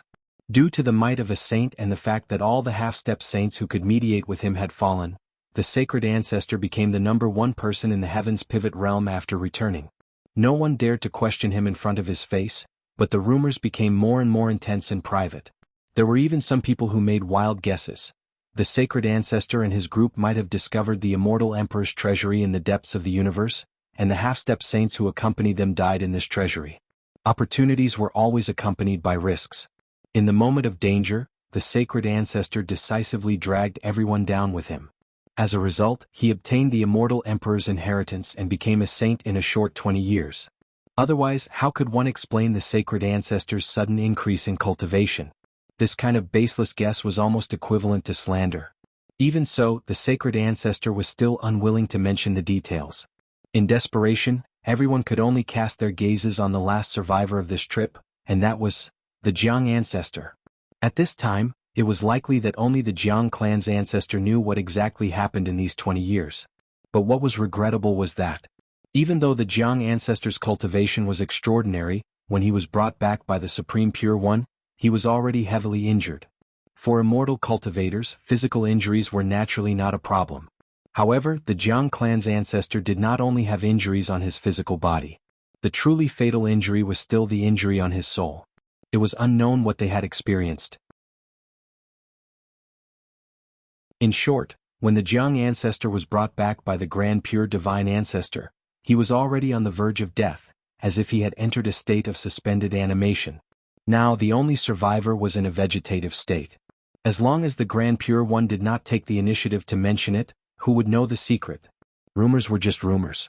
One day they would collapse on their own. That was because people were forgetful. As the Grand Pure Divine Ancestor began to build the Sky Capital and prepared to open the Sky Gate to lead everyone to the outside world, no one dared to talk about the Divine Ancestor in private anymore. It didn't matter how the Grand Pure Forefather had found the major world. Its appearance was like a ray of light in the darkness, illuminating the path forward for the ancient cultivators. If he continued to spread rumors and go against the venerable ancestor, wouldn't he be digging his own grave? Therefore, other than a few people led by the Jiang clan who chose to stay in the heavens pivot realm, most of the ancient immortal cultivators followed the Taiching divine ancestor to the great world. What needed to be noted here was, it was different from what Qinshi understood. It was not that the grand pure divine ancestor had given up on the Jiang clan, but that the Jiang clan had voluntarily chosen to stay in the lower realm. The reason why the Jiang clan had become a sinner clan was that after the divine ancestor passed away, the Jiang clan still refused to be disciplined by the Sky Capital. The Grand Pure Divine Ancestor might not care about their crime of spreading rumors in private because of their old friendship. However, the successor of the Sky Capital would definitely not tolerate anyone slandering the Divine Ancestor. Therefore the Jiang clan was judged as a sinner clan. Even the heavens would not tolerate sinners. That was the main content recorded in the Jade Slip. Other than these old matters, what really attracted Qin Shi's attention was actually a memory from the Jiang clan ancestor. Yes, the Jiang clan ancestor's memory. No one, including the descendants of the Jiang clan, knew. Not long after the Grand Pure Divine Ancestor led the ancient immortal cultivators to the Great World, the Jiang clan ancestor, who had been in the state of a living dead, actually woke up again. Logically speaking, the Jiang clan ancestor's soul had long been shattered, and there should be no possibility of him waking up. Therefore, after the Grand Pure Divine Ancestor came to visit a few times, he never came again. Even a saint like the Grand Pure Divine Ancestor could not save him. What method did others have to wake up the Jiang clan ancestor? But here was the strange thing. Just as the Grand Pure Divine Ancestor left, the Jiang clan ancestor actually woke up. At that time, only the owner of the Jade Slip was accompanying the Jiang clan ancestor, so the Jiang clan ancestor directly poured this memory into the mind of the owner of the Jade Slip. Then, as if he had obtained some kind of relief, the Jiang clan ancestor rode a crane to the west with a smile on his face. The last half-saint of the heavenly pivot realm fell. The Jiang clan ancestor left with a smile. However, after the owner of the Jade Slip obtained this memory, he was completely shocked by the scene in the memory. After thinking about it again and again, the owner of the Jade Slip decided to seal this past and record all the causes and effects into the Jade Slip. He set up a seal and waited for the fated person to know. Obviously, Qin Shi was that fated person. Therefore he was also shocked by this memory at that time, which was why Yuhuan Tianzuan noticed something strange. It turned out that the Grand Pure Divine Ancestor and his group had never left the solar system. Just as they flew to Saturn, a dark fissure suddenly appeared in the void and sucked the group of half-sages and supreme martial artists into it. It was a boundless dark space. After the Jiang clan ancestor fell in, he was separated from the others. He flew in the dark space for thousands of years until he was exhausted and the true essence in his body was about to be exhausted. Only then did the Jiang clan ancestor discover a ray of light. Wasn't this feeling very familiar? Wasn't it exactly the same as the strange thing that Qin Shi had experienced before? However, it was different from what Qin Shi had experienced. After the Jiang clan ancestor escaped from the dark space, he did not go to the great world. Instead, he returned to the place where they had disappeared. Then, the Jiang clan ancestor met the Grand Pure Divine Ancestor who was quietly floating in the void and holding the heaven-bearing efficate floating mirror. At that moment, the image of the Grand Pure Divine Ancestor was completely different from the Jiang clan ancestor's memory. His appearance did not change at all. However, the monstrous pressure that was constantly emitted from his body, as well as that pair of eyes that looked down on all living things, made the Jiang clan ancestor, a half-saint, feel faintly panicked. Therefore the Jiang clan ancestor firmly believed that the person in front of him was definitely not the Grand Pure Divine Ancestor he knew. As expected. Just as the Jiang clan ancestor was stunned, the Grand Pure Divine Ancestor actually aimed the heaven-bearing efficate floating mirror at him. With a flash of white light, the Jiang clan ancestor's memory was completely cut off. However, the last scene in his memory was not the scene of the Grand Pure Divine Ancestor attacking him. Instead, it was the space wonder that had already formed behind the Grand Pure Divine Ancestor. Scattered stars, 9-star alignment.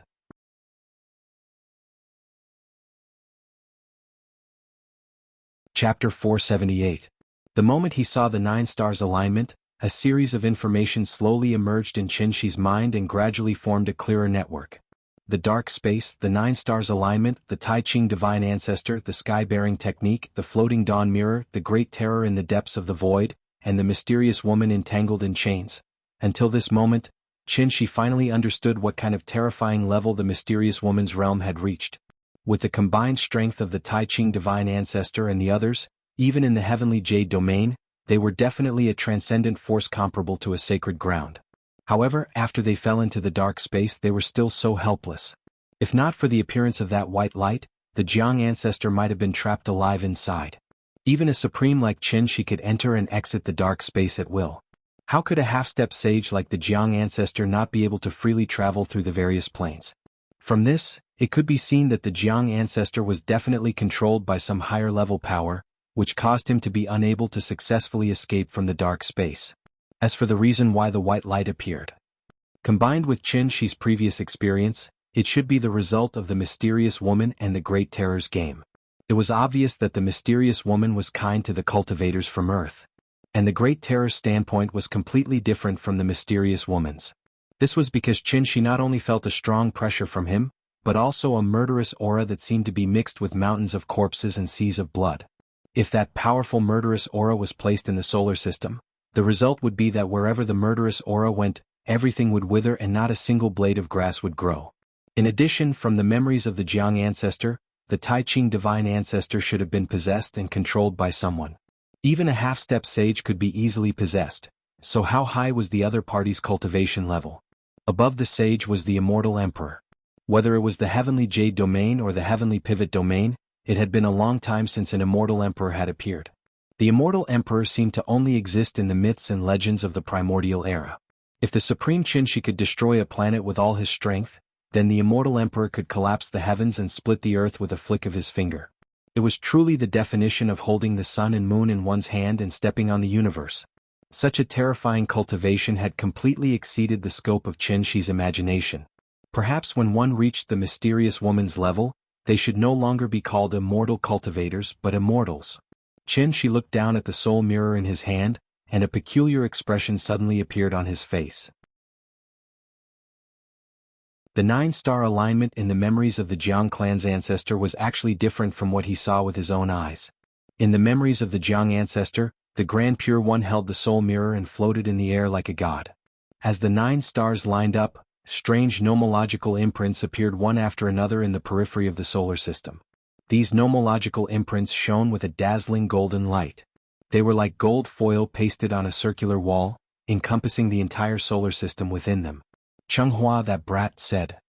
For the past 10,000 years, there has been a powerful seal on the periphery of the solar system. Even if a celestial venerable were to come, he would definitely die. The two of them barged in recklessly, but unexpectedly they didn't lose their lives because of this. Instead, they arrived on Earth without any obstructions. Calculating the time when the two of them came, wasn't it when Heaven Capital was destroyed? Could it be? This seal was removed because of this. But if there's a seal on the periphery of the solar system, why was I able to pass through this seal so easily and safely return to Earth? Could it be because of that mysterious woman again? And the reason why I suddenly went to the Heavenly Jade Realm, which is billions of light years away, might also be related to that mysterious woman.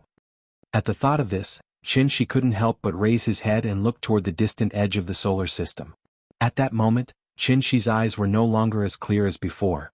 Instead, they were filled with curiosity toward this unknown world like that of a little fellow. The Immortal Emperor used the universe and the starry sky as a chessboard, and all living things as chess pieces. Then what kind of chess game were they playing? While Qin Shi was focused on exploring the past, the young lady who had risked her life to barge into the Heavenly Pivot ruins had returned. However, this time she was no longer alone. Instead, she had brought with her a team of several hundred people from the Supreme Palace enclosure. The young lady stood at the bow of the ship with an excited expression.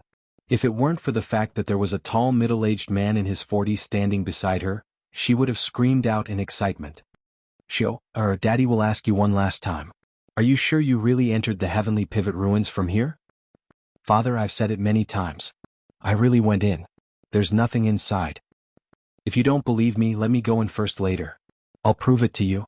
The young lady's name was Tuoba Shio, the middle-aged man next to her was her father, Tabague.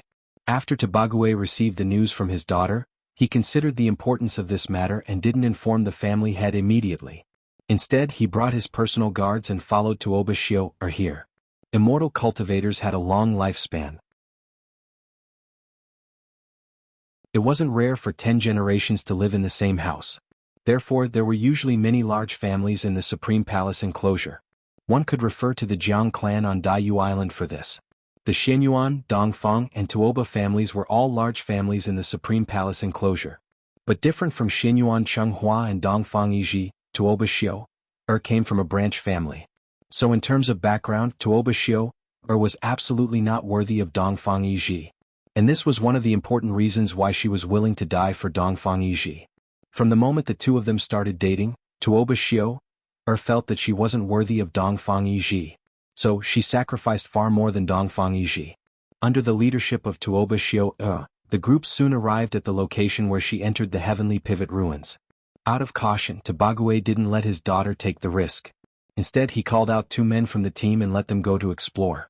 These men were prisoners from hostile forces of the family. After being captured by the Tuoba family, they had been brainwashed and controlled by a secret method. They had completely become the Tuoba family's pawns. Although their cultivation wasn't high, they were not afraid of death. They were the best candidates to explore the way. Soon, the 2 men piloted a small starship and rushed directly to the Heavenly Pivot Ruins. Tobague nervously waited on the side. The moment he saw the 2 figures disappear, his pupils shrank. If it weren't for Tuoba Xiao guaranteeing with her life, Tobague would never have believed her words. He was different from Tuoba Xiao's naivety. Tobague knew that once this news was confirmed, it would cause a sensation in the Supreme Palace enclosure. Therefore, after sending the men to investigate, Tobague's mood was even more nervous than Tuoba Xiao's. He paced back and forth on the bow of the ship. After waiting for about half an incense stick of time, Tobague finally saw the scene he had been dreaming of. Those 2 men, they actually came out of the Heavenly Pivot Ruins unscathed. Listen to my orders, set off. Destination, Heavenly Pivot Ruins. Come. Wonderful book house.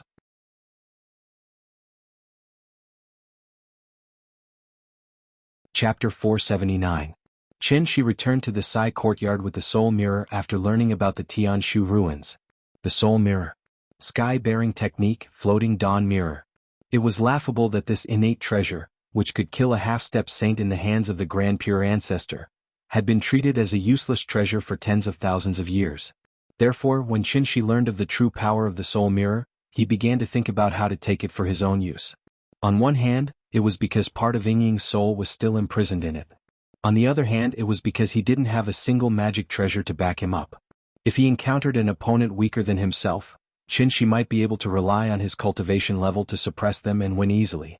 However, if he encountered a half-step saint who was at the same cultivation level as him, or even a higher one, Chen Shi reckoned that he wouldn't be able to protect himself at all. Moreover, there were signs of an immortal emperor appearing in the world. Chen Shi didn't think that he could jump around in front of an immortal emperor with his mere dongshu cultivation. Although the mysterious woman didn't seem to have any enmity towards him, as the saying went, if you leaned against a mountain, it would collapse. If you leaned against a man, he would run away. The mysterious woman had already saved him once. Would she save him a second time? If he couldn't even protect himself, how could he protect his family? Therefore, the matter of increasing his strength was imperative. Chen Shi finally had some sense of crisis. If his sister-in-law knew about this, she would probably be sincerely happy for him. However, at the Dongshu realm, accumulating the world's spiritual energy wasn't so important anymore. Comprehending and applying the laws of heaven and earth was the only thing Chen Shi needed to focus on now. Therefore, Chen Shi set his sights on the strange dark space. The flow of time in the dark space was very strange. Compared to Earth, time inside could even be said to be stationary. After all, a day in the dark space was roughly equivalent to a year on Earth. What kind of terrifying time ratio was this? Although there was no matter or spiritual energy in the dark space, Chen Shi needed to calm down and stabilize his cultivation. Therefore, the dark space became the best place for him to cultivate. After entering the Dongshu realm, Chen Shi actually had the ability to travel between planes. However, the prerequisite was that he had to know the coordinates of the small plane he wanted to go to. The universe where Earth was located was the main plane. The dark space and the large world were small planes. Small planes were unstable and at the same time extremely difficult to discover. If he didn't leave the coordinates in advance, Chen Shi wouldn't be able to find the specific location of the small plane even if he poked a hole in the sky. This was the fundamental reason why the Grand Pure Ancestor An and the others had spent so much effort to find another cave abode in the universe. Dongshu stage immortal cultivators would only be able to freely travel to and from small planes after finding them through spatial rifts and setting up coordinates in them. Night. After the little fellow fell asleep, Chen Shi couldn't wait to fly into the air and get busy. This was the first time he took the initiative to enter the dark space. Therefore, after closing his eyes and adjusting his breathing to bring his body to the best state, Chen Shi gently exhaled a mouthful of turbid air and prepared to start trying to open the passage between the two worlds. Opening the passage was actually the same as opening the heavenly gate. Therefore, the moment Qinshi moved, an extremely strong spiritual energy fluctuation was set off 10,000 meters in the sky. Under the guidance of the spiritual energy, the clouds were like a vortex, gradually forming a huge cyclone. Then, an extremely dazzling light suddenly bloomed in the center of the cyclone. Like the heavenly gate, the position of the light was obviously the entrance of the passage between the two worlds. Seeing this, Qinshi didn't hesitate at all. His body swayed and he directly flew toward the light. It was like diving from a high platform.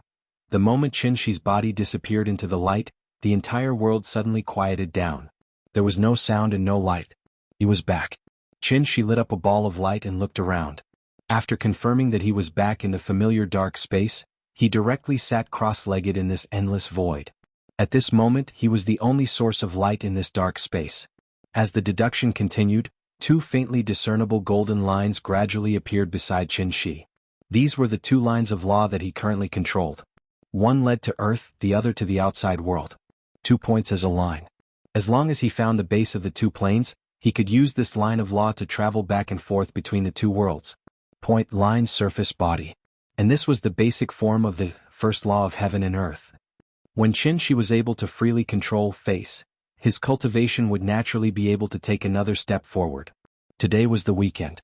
Primary school students did not have to go to school on weekends, so every Saturday night, the little girl would play until late into the night, until the next morning when she would wake up. Early in the morning, the little girl did not see Qinshi when she woke up, so she took advantage of the time when Qin Ruoying was cooking for her to stroll around the courtyard. After this period of time together, Chenghua and Yiji were already very familiar with the little girl. Therefore, when the little girl saw the two dejected coming out of the room, she enthusiastically greeted them. "Brother Chenghua, Brother Yiji, good morning." "Good morning, Yin, good morning to you." Chenghua did not say anything, and Yiji did not seem to be in a good mood. After trying hard to squeeze out a smile at the little girl, the two were like students who had made a mistake, obediently waiting outside the Chuehua gate for Qin Xueqing's call. It was not that they were deliberately giving the little girl a hard time, but the reason why their mood was so heavy was because today was the day of being beaten again. Qin Wanqing was incredible now. After this period of actual combat tempering, she had completely walked out of a martial artist's path that belonged to her. So even if the two of them attacked together, they were not her match at all. Qin Xueqing seemed to be very vengeful. As her strength grew stronger, her attacks became more and more ruthless, so that the two of them would be beaten half to death by her every time. Although their lives were not in danger, but it was really painful. Looking at the two of them now, where was the young and frivolous attitude they had when they first came here? Their injuries had just recovered, and sister-in-law was ready to ask them to go out to practice again. The little girl did not know the details. Therefore, when she saw Qin Xueqing coming out of the room, she enthusiastically greeted Qin Xueqing. "And are you going out to play? Can you bring me along?" Hearing this, Qin Xueqing suddenly stopped in her tracks. She lowered her head and looked at the cute little niece in front of her, who was like a porcelain doll. Looking at her big bright eyes, Qin Xueqing could not help but hesitate for a moment, as if she was thinking about something. After a while, Qin Xueqing made a decision in her heart. Didn't Qinshi not want Yin to cultivate? Then I'll make her want to learn. Therefore, Qin Xueqing was like an evil woman who used a lollipop to lure a little girl, and for the first time, a smile hung on her face. Yin, Aunt wants to take them to practice martial arts? It's the kind of martial arts that you see on TV. Do you want to learn? If you want to learn, Aunt can teach you. Jiuqian Divine Emperor.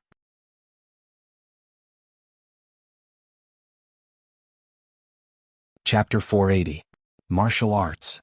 After hearing Qin Xueqing's words, the little fellow suddenly blinked her eyes blankly. It was no wonder that her reaction would be so cute and slow. After all, Yin was still young. Currently, she was only at the age where she liked to watch cartoons. Although it was not that she had never watched wuxia movies, but the wuxia movies that were popular in recent years could not be regarded as wuxia movies in the true sense. At best, they could only be regarded as historical romance movies. Just based on those melodramatic romantic scenes, how could they win the hearts of children? Therefore, the little fellow's impression of martial arts was completely at the ignorant stage. She could not be compared to the children of the 80s and 90s. 20 or 30 years ago, children usually liked to use a wooden stick as a long sword. They learned the martial arts moves on TV, and before they made a move they must shout out the name of the move. For example, the 18 dragons subduing palms, 9 strategies beyond the swords, Buddha's palm and other martial arts skills. Basically every child knew 1 or 2 moves. Thinking about it, he felt a little regretful. It was a pity that the little fellow was not born in the hot-blooded era where the martial arts atmosphere was pervasive. Qin Shuiqing's attitude towards the little fellow had always been neither cold nor warm. Today she rarely took the initiative to take her to play, so the little fellow was naturally very happy. Therefore she immediately blinked her big bright eyes, and then slightly tilted her head and asked in a coquettish voice, "Auntie, what is martial arts? Is it fun?" "It's fun. After you learn it, you can be like the heroes on TV, there's nothing you can't do." "Really?" "Of course, why would Auntie lie to you?" At this moment, the smile on Qin Shuiqing's face was really very bright. Looking at her proud look, she was simply like a demon holding candy to lure a little girl. She was just short of raising her tail. "Hey, you two, come over here, I'll show Nyan what martial arts are." Qin Shuiqing had always been taciturn. Today, in order to lure the little fellow to take the bait, she really used 120% of her strength. Seeing that the little guy seemed to be tempted, Qin Shuiqing immediately let Chenghua and Yiji come to the center of the courtyard, ready to use them as punching bags to show the little guy what martial arts were. Since he said it was martial arts, then he definitely couldn't use magic. Chenghua and Yiji had been beaten up all this time, and under the influence of what they heard and saw, the two of them had learned a few fierce moves. As a result, a scene that shocked the little fellow appeared. In the center of the courtyard, Qin Shuiqing was like a graceful butterfly, sometimes leaping up, sometimes crouching on the ground, twisting and turning, displaying her graceful figure. Perhaps it was because Qin Shuiqing rarely sparred with others in the outside world, so even though her martial cultivation was extremely profound, she still lacked the fierce killing intent that came from mountains of corpses and seas of blood. Therefore her martial arts looked more like a dance. "It's beautiful. Auntie is so beautiful." Since it was an exhibition match, Qin Shuiqing's moves were naturally more gentle than usual, and it could be said that she didn't overdo it. The little fellow couldn't see the subtlety of it, but he was still completely attracted by her graceful dancing posture, so he excitedly clapped at the side. Looking at the little fellow's eager appearance, Qin Shuiqing couldn't help but smile slightly. After forcing Chenghua and Yiji back with one palm, she lightly landed beside the little fellow, then asked with a smile, "How is it, do you want to learn?" Hearing this, the little fellow immediately nodded his head like he was pounding garlic. "Yes." "Okay, then come over here, Auntie will help you stretch your tendons and pull out your bones." "Okay." The little fellow didn't understand, only thinking that Qin Shuiqing wanted to play a game with him, so he eagerly went over. Just as Qin Shuiqing was teaching the little fellow the horse stance, Qin Shi finally returned to the courtyard. This was the first time he entered the dark space, and he hadn't figured out the specific time ratio between the two worlds, so it caused him to come back slightly late.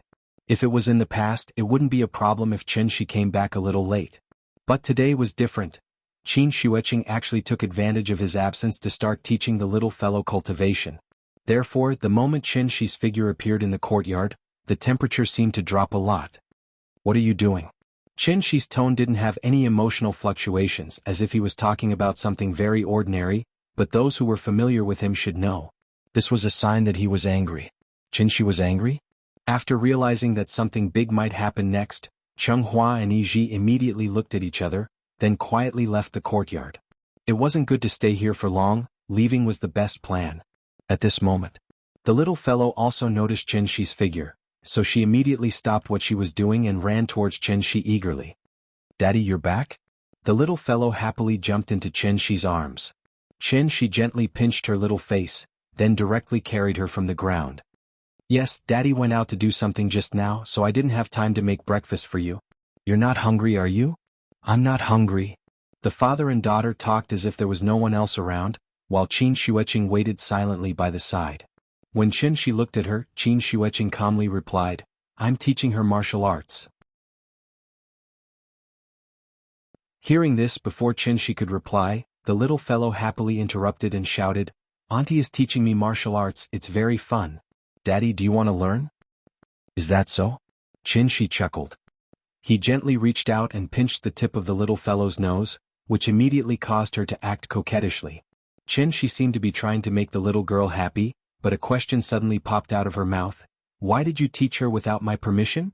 It had to be said that his sister-in-law's behavior today really annoyed Qinshi a little. After all, from the day he returned to Earth, he had made up his mind to create an ordinary and happy childhood for the little fellow, just like ordinary children, to enjoy the pure happiness that they should enjoy at their age. The road of cultivation was long, but childhood was only a few short years. Did he want to deprive her of even these short years? She's willing to learn, I'm willing to teach, it's that simple. Then did you ask for my consent? Do you need it? Don't you need it? Hearing this, Qin Shueqing couldn't help but sneer and coldly replied, I started practicing martial arts when I was 3 years old. I had already practiced obvious strength when I was her age. Since learning martial arts is good for the body, why don't you let her learn? She's just a child. This time, Qinshi was really a little angry, so even his tone became much colder. Seeing this, Qin Shueqing was not afraid.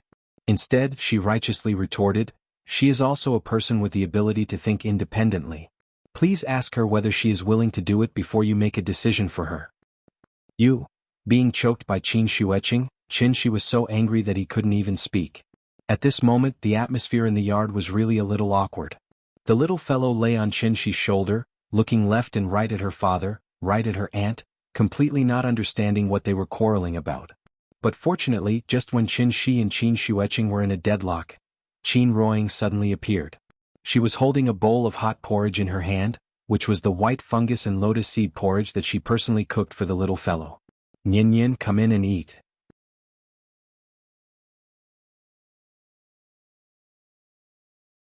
Chapter 481. After hearing Qin Ruoying's call, the little fellow's eyes suddenly lit up. So, she immediately signaled Qinshi to put her down, and then ran back to the west wing with Qin Ruoying. In fact, how could the little fellow not know that her father was quarreling with her aunt?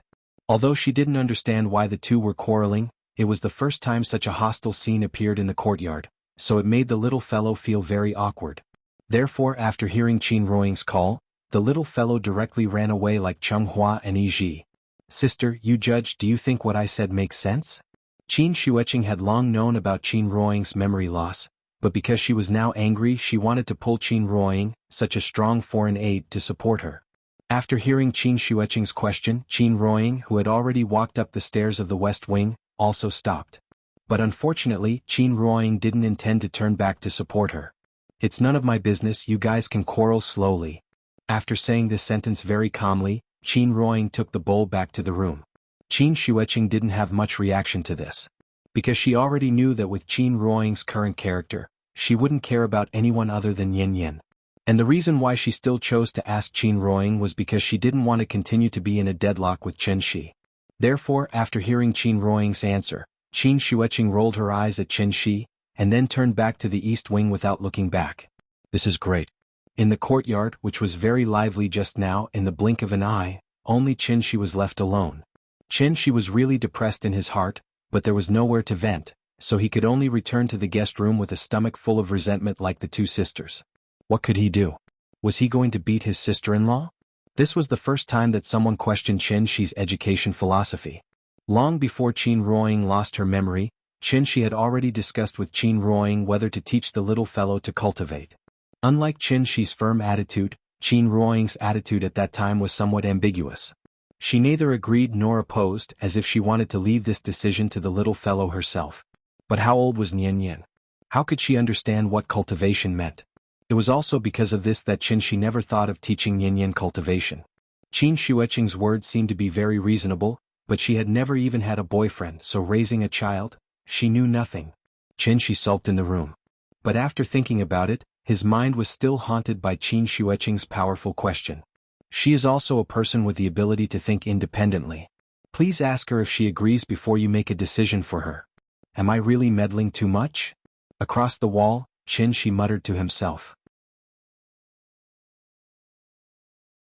Then, as if he had thought of something, he suddenly got up and quickly left the room, then came to the outside of the west wing, and looked at the mother and daughter in the room through the window.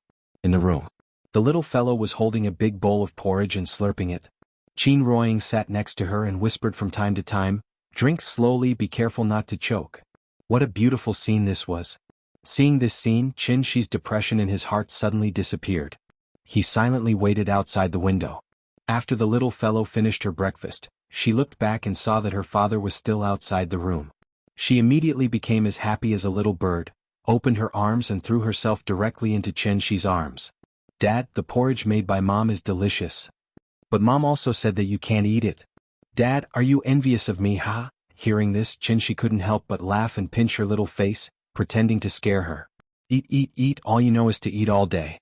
Be careful, you will become a big fatty in the future, then no one will like you. Why won't anyone like me if I become fat? Dad, didn't you say that you like me the most? The little fellow pouted unhappily as if she was angry. Seeing this, Chen Shi could only quickly coax her. Dad will definitely like you, no matter how you look in the future. In Dad's heart, Nian will always be the most beautiful girl in the world. After hearing Chen Shi's answer, the little fellow rolled her big eyes and suddenly grinned. What about Mom? Is Mom not beautiful? Mom is as beautiful as you. Really? Of course you are Mom's child, how could you look different from Mom? That's right. Then when I grow up, I will definitely be as beautiful as Mom. As if she had encountered something extremely happy, the little fellow giggled, which made Chen Shi couldn't help but laugh foolishly with her. The father and daughter stood on the steps and whispered to each other. After Qin Ruoying cleaned up the table and prepared to go back to the kitchen to wash the dishes, Chen Shi offered to help her wash the dishes. Unexpectedly, Qin Ruoying didn't even look at him. She carried the bowl and chopsticks to the kitchen, minding her own business. Chen Shi had long been used to Qin Ruoying's current attitude, so he didn't take it to heart. Seeing that his wife didn't need his help, he carried the little fellow back to the guest room where he was currently staying. Just as he returned to the room, Chen Shi put away the smile on his face, and with a very serious expression he looked at the little fellow and asked, Nian, tell Dad honestly, do you like the things that Auntie taught you? Hearing this, the little fellow blinked her eyes as if she didn't quite understand the meaning of his words. Just as Chen Shi expected, she was only a 6-year-old child. How could she understand what cultivation meant? It was like parents sending their children to learn music, art, and dance. Without the guidance of parents, no matter how talented a child was, it was impossible to be naturally interested in these things. And on this question, Chen Shi did indeed make a mistake. That was, he had never let the little fellow come into contact with cultivation, so how could he judge whether the little fellow liked cultivation or not? His sister-in-law wasn't wrong. Since Nian was a person with the ability to think independently, then she should have her own choice. Just like learning music, art, and dance. There were no disadvantages to cultivation, instead there were countless benefits. So, on the premise that he had the resources in this area, why couldn't he leave the choice to the little fellow herself? If Nian liked it, he would teach her. If Nian didn't like it, then it was fine not to learn. Therefore, after thinking this point through, Chen Shi very solemnly handed the choice to the little fellow. Nian, tell Dad, do you want to learn? 9 Heavens Divine Emperor.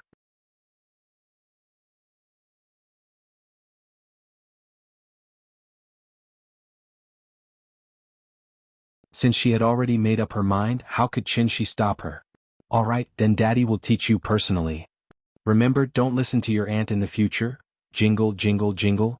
What does she know? Daddy can flatten her with one hand. Come, sit down first. Daddy will teach you how to draw qi into your body. Don't worry, it won't hurt at all. Chen Shi finally began to teach the little fellow cultivation. Of course, the things he taught were completely different from what Qin Xueqing taught. Qin Xueqing only wanted to teach the little fellow martial arts, but Chen Shi directly taught her the immortal cultivation method. So the question was, why didn't her sister-in-law directly teach the little fellow the immortal cultivation method that Chen Shi taught her? Instead, she only taught the little fellow some basic skills of tendons and bones? One had to know that her sister-in-law had been a heavenly being for a long time and was already considered a real immortal cultivator. The reason why she didn't directly teach the little fellow cultivation was actually because she had considered Chen Shi's attitude towards this matter. Therefore, she used martial arts as an excuse to indirectly remind Chen Shi.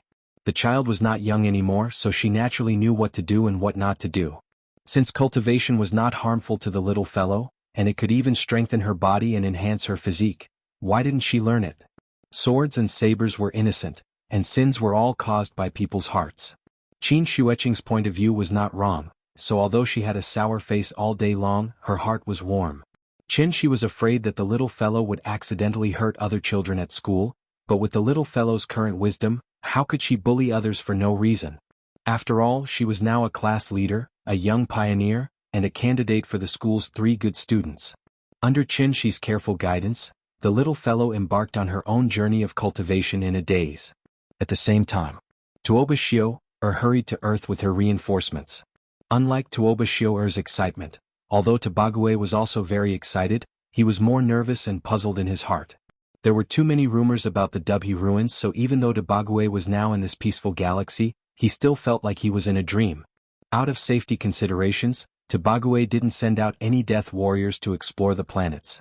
Instead, he used his divine sense to quickly sweep the planets. After determining that there were no signs of surging heaven and earth spiritual energy, he hurried to the next planet. Their journey here had been too smooth. It was different from the mountains of knives, seas of fire, and hellish danger that people had always imagined. The so-called Dubhe ruins was in fact an ordinary galaxy that couldn't be more ordinary.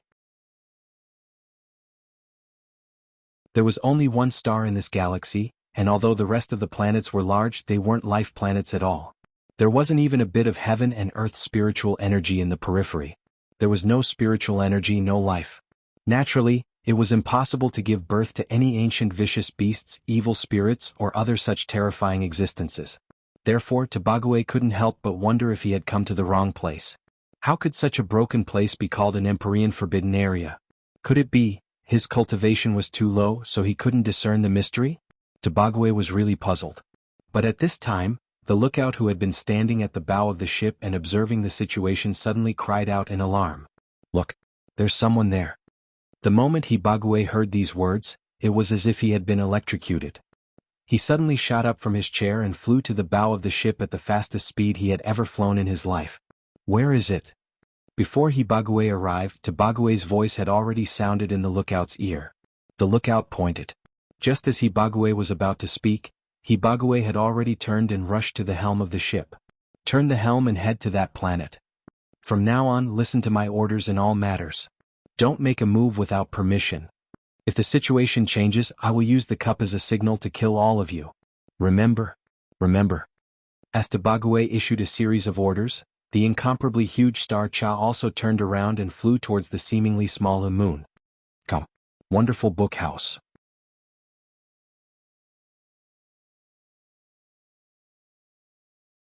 Chapter 483. Ever since his family moved to the moon, Yuhuan Tianzuan seemed to have accepted his fate. Because he knew very well that with the remaining strength of Tiandu, it was impossible to match Qin Shi, who had already become a supreme being. Therefore, he chose to compromise and instead put all his energy into presiding over the reconstruction of Tiandu. Did you see that? The enemy was on that blue planet. But what should we rely on to find the other party for revenge? Was it because of the resentment and anger in the heart that had nowhere to vent? Or was it because of the ridiculous self-esteem that faced death with equanimity and would rather die than live in disgrace? Therefore, whenever someone questioned why he was silent, Yuhuan Tianzuan's reply was always so calm and objective. Did he really have no resentment in his heart? How was that possible? If it were not for Qin Shi, Yuhuan Tianzuan would still be the head of the 10 celestial lords, ruling the tens of millions of descendants of ancient cultivators in the world alone.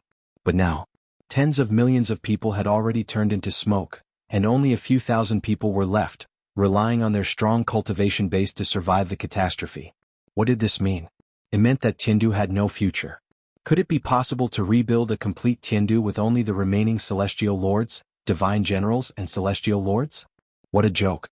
Therefore, Yuhuan Tianzuan's greatest wish now was not to kill Qin Shi, but to be able to see Tiandu blossom in its former glory in his lifetime. In order to achieve this goal, Yuhuan Tianzuan lowered his always high head to Qin Shi. As for whether others could understand his approach, it was not something he needed to worry about. Yuhuan Tianzuan decided to rebuild a new imperial palace on the moon. There was no dragon head peak here, so he chose the highest mountain on the far side of the moon, and the materials were all taken from the ruins of Saturn's ring, which could be considered as making good use of waste. On this day, as usual, Yuhuan Tianzuan stood on the top of the mountain, silently examining the ugly new home in front of him. All of a sudden, he sensed a strong spiritual qi fluctuation above his head. Yuhuan Tianzuan subconsciously thought that it was Qin Shi again, so his face was immediately covered with a layer of frost. However, what Yuhuan Tianzuan didn't expect was, he raised his head, but what he saw was not Qin Shi's detestable smile, but a strange ship with a strange appearance and an incomparably large size. The ship was as big as a ship on the sea. At the same time that Yuhuan Tianzuan discovered the ship, The people on the ship seemed to have discovered him as well. Thus, the huge ship sped towards his location. In the blink of an eye, the giant ship landed about 500 meters away from the surface of the moon. And this distance of 500 meters just happened to be the edge of Qinshi's seal. The people on the boat seemed to know that there was a seal here. As soon as the ship stopped, a figure flew out from it. The person who came was Tobagwe. Tobagwe's cultivation was only at Yuanying, so as he got closer and closer to the moon, his mood became more and more nervous. Because he saw the Star Lords and Divine Generals who were busy on the ground, and he also felt an incomparably strong true essence fluctuation from these people. These people in front of him were all existences above golden core. And looking at their busy posture, it seemed that they were doing some of the lowest level of manual labor. Using golden core Yuanying as manual labor? After seeing this scene, Tobagwe was really frightened. The cultivation of this person in front of me is unfathomable. I can't feel a trace of true essence fluctuation from him, and looking at this person's expression and posture, it seems that he is supervising the work of these people? Could it be, this person is the master of the W ruins? In the blink of an eye, countless thoughts flashed through Tobagwe's mind. He saw Yuhuan Tianzuan, and Yuhuan Tianzuan also saw him. This was the gaze of an Empyrean. At that moment, Tobagwe felt a pressure like a falling stone smashing into his heart. So he immediately cupped his fists towards Yuhuan Tianzuan and bowed. Then he said in a clear voice, "Junior Tobagwe greets Senior." Yuhuan Tianzuan didn't answer. He was like an aloof emperor. After sizing up Tobagwe, he looked at the giant ship to the side. Seeing Yuhuan Tianzuan not speak, Tobagwe thought that his trespassing on the W ruins had angered him. Therefore, after a moment of hesitation, he immediately added, "I have long heard of the W ruins' reputation. Today I trespassed on this precious land for a reason. I hope Senior won't blame me." Tobagwe lowered his posture to a very low level. Even so, Yuhuan Tianzuan still didn't respond. Tobagwe thought that Yuhuan Tianzuan was deliberately putting on airs for him to see. So he bowed his head towards Yuhuan Tianzuan again and said, "A few days ago, Junior's two unworthy nephews trespassed on this precious land because they were young and ignorant. Now that there is no news of them, my family is a little worried. After several discussions, my family's elders sent Junior to look for traces of them. My children are young and ignorant. If they have disturbed you, I hope Senior won't blame them. Here, Tobagwe, I apologize to Senior on their behalf." As Lin Ming's voice fell, Tobagwe still maintained his bowing posture. He seemed to be waiting for Yuhuan Tianzuan's reply. In truth, this was also a kind of probe. He was probing Yuhuan Tianzuan's attitude towards these intruders so that Tobagwe could think of a way to deal with them. From beginning to end, Yuhuan Tianzuan didn't respond. Even the expression on his face didn't change. In fact, it wasn't that Yuhuan Tianzuan was deliberately putting on airs to give Tobagwe a show of strength. The reason he didn't respond was because Yuhuan Tianzuan didn't understand Tobagwe's words at all. Tobagwe's accent was somewhat similar to ancient Chinese. It gave off a strange feeling. Yuhuan Tianzuan remained calm on the surface, but the truth was that he was seriously deducing in his mind. It wasn't until he truly understood Tobagwe's words that Yuhuan Tianzuan finally opened his mouth and spoke. Where did you come from?" Reporting to Senior, this Junior comes from the Supreme Palace Enclosure, the Bagwe family. Supreme Palace Enclosure? What is that place? As Yuhuan Tianzuan spoke, he flew up into the sky. He seemed to be very interested in Tobagwe, so he went straight to the top of the seal, almost at the same level as Tobagwe. Tobagwe didn't know the secret, so he immediately bowed and said, "Reporting to Senior, the Supreme Palace Enclosure is just outside the Tianshu ruins. If Xingxia flies at full speed, it will only take 2 days to reach it." "Is that so?" Yuhuan Tianzuan nodded calmly, as if he wasn't very interested in Tobagwe's answer. Immediately afterward, he suddenly pointed to the giant ship not far away and slowly asked, "Is this the Xingxia you speak of?" Hearing this, Tobagwe subconsciously looked in the direction that Empyrean Yuhuan was pointing at, and then quickly replied, "That's right." Before Tobagwe's voice fell, he suddenly felt an incomparably massive amount of true essence rush towards him from behind. It turned out that Yuhuan Tianzuan actually took advantage of the moment he turned around and directly launched an attack at him.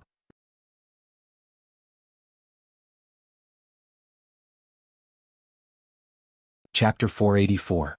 Tobagwe never thought that Yuhuan Tianzuan would suddenly attack him, and even use a sneak attack, completely disregarding his identity. Therefore, when he noticed something strange behind him, it was too late to resist.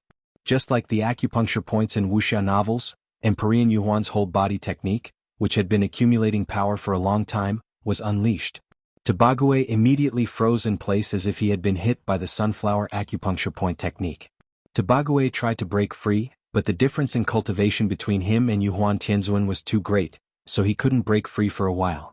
Seeing this, Tobague immediately turned hostile and cursed, "I called you senior in vain, but I didn't expect you to be so despicable and shameless." Tobague kept cursing. Seeing the sudden change of events, the entourage he brought with him this time jumped out from Xingcha and tried to come to the rescue. But soon, these followers all stopped what they were doing and floated several hundred meters away from Tobague with blank expressions on their faces. They only had a few hundred gold core cultivators on their side, and at most 3 to 5 yuaning. But what about the other side? There were thousands of divine generals and star lords, and 6 Empyreans who appeared out of nowhere, standing directly in a row with Yuhuan Tianzuan. What was going on? Everyone couldn't help but look at each other. No one dared to take a step forward. Even Tuoba Xiu was stunned in place. She was naive, but she was definitely not stupid. In this tense situation, there was no need to guess. Her father should have accidentally angered the other side? So, Tuoba Xiu, who didn't know what was going on, immediately walked out of the crowd and carefully came to Tobague's side. She followed her father and bowed respectfully to Yuhuan Tianzuan. "The Tuoba family didn't mean to offend senior. Please let my father go." Hearing this, Heavenly Venerate Yuhuan, who had a cold expression on his old face earlier, smiled and replied with a chuckle, "You are guests from afar, so why would this old man make things difficult for you?" After all, Tuoba Xiu was still inexperienced, so she couldn't understand Yuhuan Tianzuan's strange behavior. Just as she stood rooted to the ground, thinking about how to resolve this conflict, Tobague, who was bound to the side, seemed as if he had suddenly discovered a secret. He couldn't help but shout out in shock, "Xiu, don't be afraid. They can't hurt father. Retreat. Everyone retreat. Get away from this formation. Just now, I only thought that this was the mountain protection array that you guys had set up. I didn't expect that. This formation is actually a prison used to imprison you." Tobague came from a branch family. Since he was able to serve as a commander of the clan at such a young age, he naturally wasn't an idiot. Just like how Yuhuan Tianzuan had been observing him, he had also been observing Yuhuan Tianzuan. Tobague always felt that something was wrong. It wasn't until Yuhuan Tianzuan made a move and the divine generals and star lords leapt out from below, but not a single one of them managed to pass through the array formation, that Tobague finally regained his composure. The truth was similar to what he had guessed. How was this a mountain protection array? It was simply an entrapment array that only allowed people to enter and not leave. When Qin Shi had laid down the array formation, he hadn't used any special magic treasures or flags. Thus, the strength of this array formation wasn't very high. It was also because of this that Tobague had mistakenly thought that this was a mountain protection array. Otherwise, with Heaven Capital's current strength, it wasn't impossible for them to escape from it. But this place was so close to Earth. If they really tried to break the array formation, they would inevitably alarm Qin Shi, the one who had laid down the array formation. Before they could succeed in breaking the array formation, the great Demon King would have already descended to the moon to deal with them. And the reason that Emperor Yuhuan was able to capture Tobague through the great array formation was entirely because his cultivation was far higher than Tobague's. Thus, he was able to mobilize the world's heaven and earth spiritual energy to capture Tobague. It was like a tourist playing with a tiger through a fence, and then accidentally having his clothes bitten by the tiger. It looked terrifying, but there wasn't any danger at all. In the worst case, he could just tear his clothes and give them to the tiger. With Tobague's cultivation, Yuhuan Tianzuan could only hold him for an incense stick of time. After an incense stick of time, he would naturally be able to escape. After figuring out the crux of the matter, Tobague completely calmed down. He calmly said, "Senior's cultivation is profound. If you insist on keeping this junior here to chat with you, then it is not impossible. But if you have other requests, then please forgive this junior for not accompanying you." Seeing Tobague put on an appearance like a dead pig that wasn't afraid of boiling water, Emperor Yuhuan didn't feel offended in the slightest. Instead, he chuckled and said, "Since you've already seen through the clues, then this old man will also be blunt. Actually, you don't need to make wild guesses. The reason this old man captured you is only to ask you a few questions. I hope you can answer truthfully." There were many people in Tiandu. Tobagwe didn't dare to tear apart Yuhuan Tianzuan, lest he cause more trouble. Therefore, after hearing Yuhuan Tianzuan's words, Tobagwe immediately replied, "Senior, please speak. This junior promises to tell you everything he knows." In fact, Tobagwe had already made up his mind. No matter what Yuhuan Tianzuan said next, he would never take half a step closer to this great array formation. As long as he could endure until the body lock technique was lifted, he would immediately take his people and leave this damned place. The reason was simple. Even a fierce character like Yuhuan Tianzuan was imprisoned here. Then what kind of terrifying existence was the one who imprisoned him? So even if Tobagwe was given 10 times the courage, he still wouldn't explore the W ruins. Tobagwe honestly waited for Yuhuan Tianzuan to ask his questions. But after waiting for a while, Yuhuan Tianzuan seemed to have finished discussing with the other Empyreans. Then he finally asked his first question. First question, how is my Tiandu's strength? How is it compared to your Tuoba family? Tiandu's strength is valiant, superior to the Tuoba family by 30%. Second question, with Tiandu's strength, what is its position in the Supreme Palace enclosure? Hearing this, Tobagwe couldn't help but be stunned. At this point in time, he had also vaguely guessed Heavenly Venerate Yuhuan's objective. Therefore, his originally relaxed state of mind became tense again. It is in the top 3, but if it is compared with Jade Clear Grotto Heaven, Tiandu may be slightly inferior. After hearing this, Yuhuan Tianzuan's face suddenly flashed with a trace of surprise. He probably didn't expect that, with Tiandu's strength, it was actually not the top force in the Supreme Palace enclosure. But this was also good, because only in this way could he be more confident in achieving his goal. So, after Yuhuan Tianzuan was silent for a while, he finally asked his third question. Third question, if my Tiandu is willing to unite with the Tuoba family in the form of marriage, can the Tuoba family accept my Tiandu to enter the Supreme Palace enclosure and become a force for the Tuoba family? Come. Wonderful book house.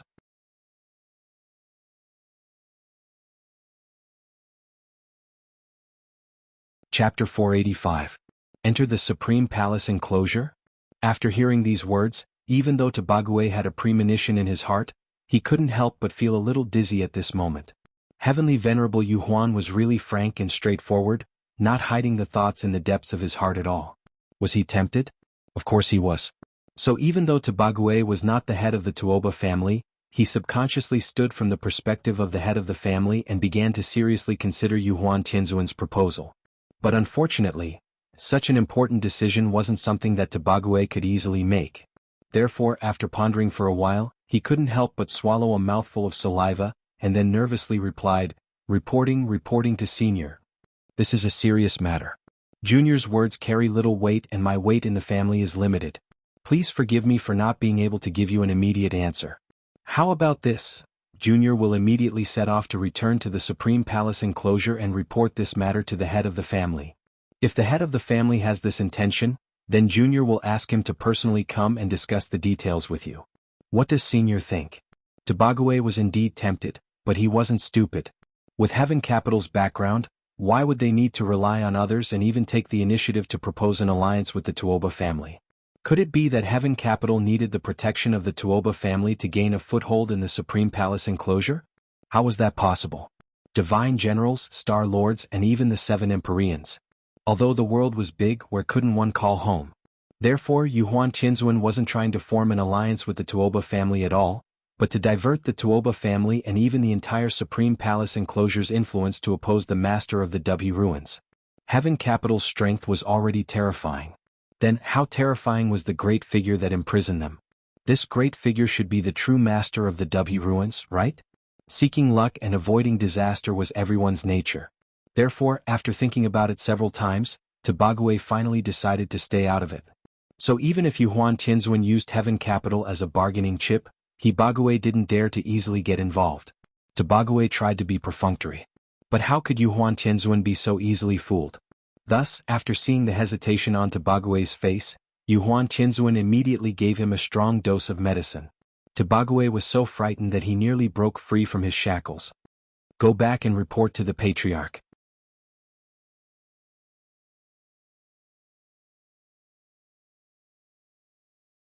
With Yuhuan Tianzuan's understanding of Qin Shi, he could basically be sure that, once Earth was threatened, Qin would inevitably solve it as soon as possible. Then they could use this opportunity to break the seal and fly freely in the sky. Yuhuan Tianzuan used the entire Chengdu as a bargaining chip and the Empyrean realm as bait. Not only did he satisfy the collective interests of the Tuoba family, but he also satisfied Tobague's personal interests. Then, what reason did Tobague have not to take the risk? Take a gamble and turn a bicycle into a motorcycle. Take a gamble and turn yellow soil into gold. Under Tobague's command, all the death warriors he brought with him were dispatched. In order to ensure the success of the plan, Tobague gave all his magic weapons to these death warriors, hoping that they could delay Qin for a while. Tuoba Xiu didn't know what agreement her father and Yuhuan Tianzuan had reached. However, when she saw those small star carts, each carrying 3 to 5 men of sacrifice, she faintly had a bad premonition in her heart. "Father, what are you doing?" Tuoba Xiu wanted to know the details. But what she didn't expect was, her father, who had always been very gentle to her, seemed to have changed at this moment. Not only did he not answer her question, but he impatiently locked her in the cabin. "Father? What's wrong with you? Let me out." Tuoba Xiu struggled with all her might. But the cabin door had been set up by Tobague, so she couldn't go out at all. Seeing that Tobague didn't respond for a long time, Tuoba Xiu finally gave up this futile struggle. Then she silently went to a porthole and looked at the blue planet not far away through the porthole. She stared at the planet in a daze. Suddenly, a strong true essence fluctuation that made one's heart palpitate suddenly surged out from the side. Tuoba Xiu quickly looked down and saw a group of people led by Yuhuan Tianzuan floating at the edge of the array, attacking it with all their strength. Their plan, it began.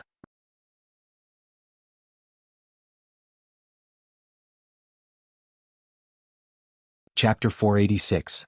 Tobague had brought a total of 200 death warriors with him, but unfortunately, the average cultivation of these death warriors wasn't high. Besides a few golden cores, most of them were at the foundation establishment stage. Therefore, in addition to these death warriors, Tobague had to sacrifice most of his followers in order to ensure the smooth progress of the plan. Although most of these followers were from the side branches of the Tuoba family, they were still considered to be from the same branch as Tobague. Some of them even called him grandfather. It was precisely because of this that when Tobague made this decision, his heart was actually dripping blood. This was the so-called success of a general was built on the bones of 10,000. In the face of absolute benefits, the only thing Tobague could do was silently make a promise in his heart. He promised that he would treat the family of these followers well in the future. This was an unavoidable sacrifice for the sake of a great cause. Tobague believed that, once the plan succeeded as a party to this transaction, he would obtain an unimaginable interest. In fact, as long as he could smoothly become an Empyrean, then with the support of Yuhuan Tianzuan, Tobague could even choose to establish his own family and become a rising power comparable to the Tuoba family. In order to lure Tobague into the trap, Yuhuan Tianzuan had even directly made a heart demon oath in front of him. In the face of such generous transaction conditions and such an honest transaction partner, how could Tobague not be moved? Of course there were risks. Since he chose to stand on Yuhuan Tianzuan's side, it meant that he would inevitably become a thorn in the side of the master of the Dubhe ruins. Once the plan failed, Tobague didn't need to think to know how miserable his fate would be. Even so, Tobague chose to stand on the side of benefits. Only children could distinguish between right and wrong. Adults only looked at benefits. In the face of absolute benefits, some people could even betray their own flesh and blood, let alone distant relatives 3 or 5 generations away. Therefore, the Tuoba family's action team set out according to plan. In order to delay as much time as possible, Tobague ordered 3 people to form a group.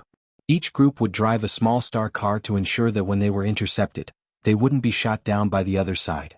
These small star cars weren't high grade, so they didn't have the ability to jump through space. However, even at full speed, his speed was still comparable to that of a Yuanian cultivator.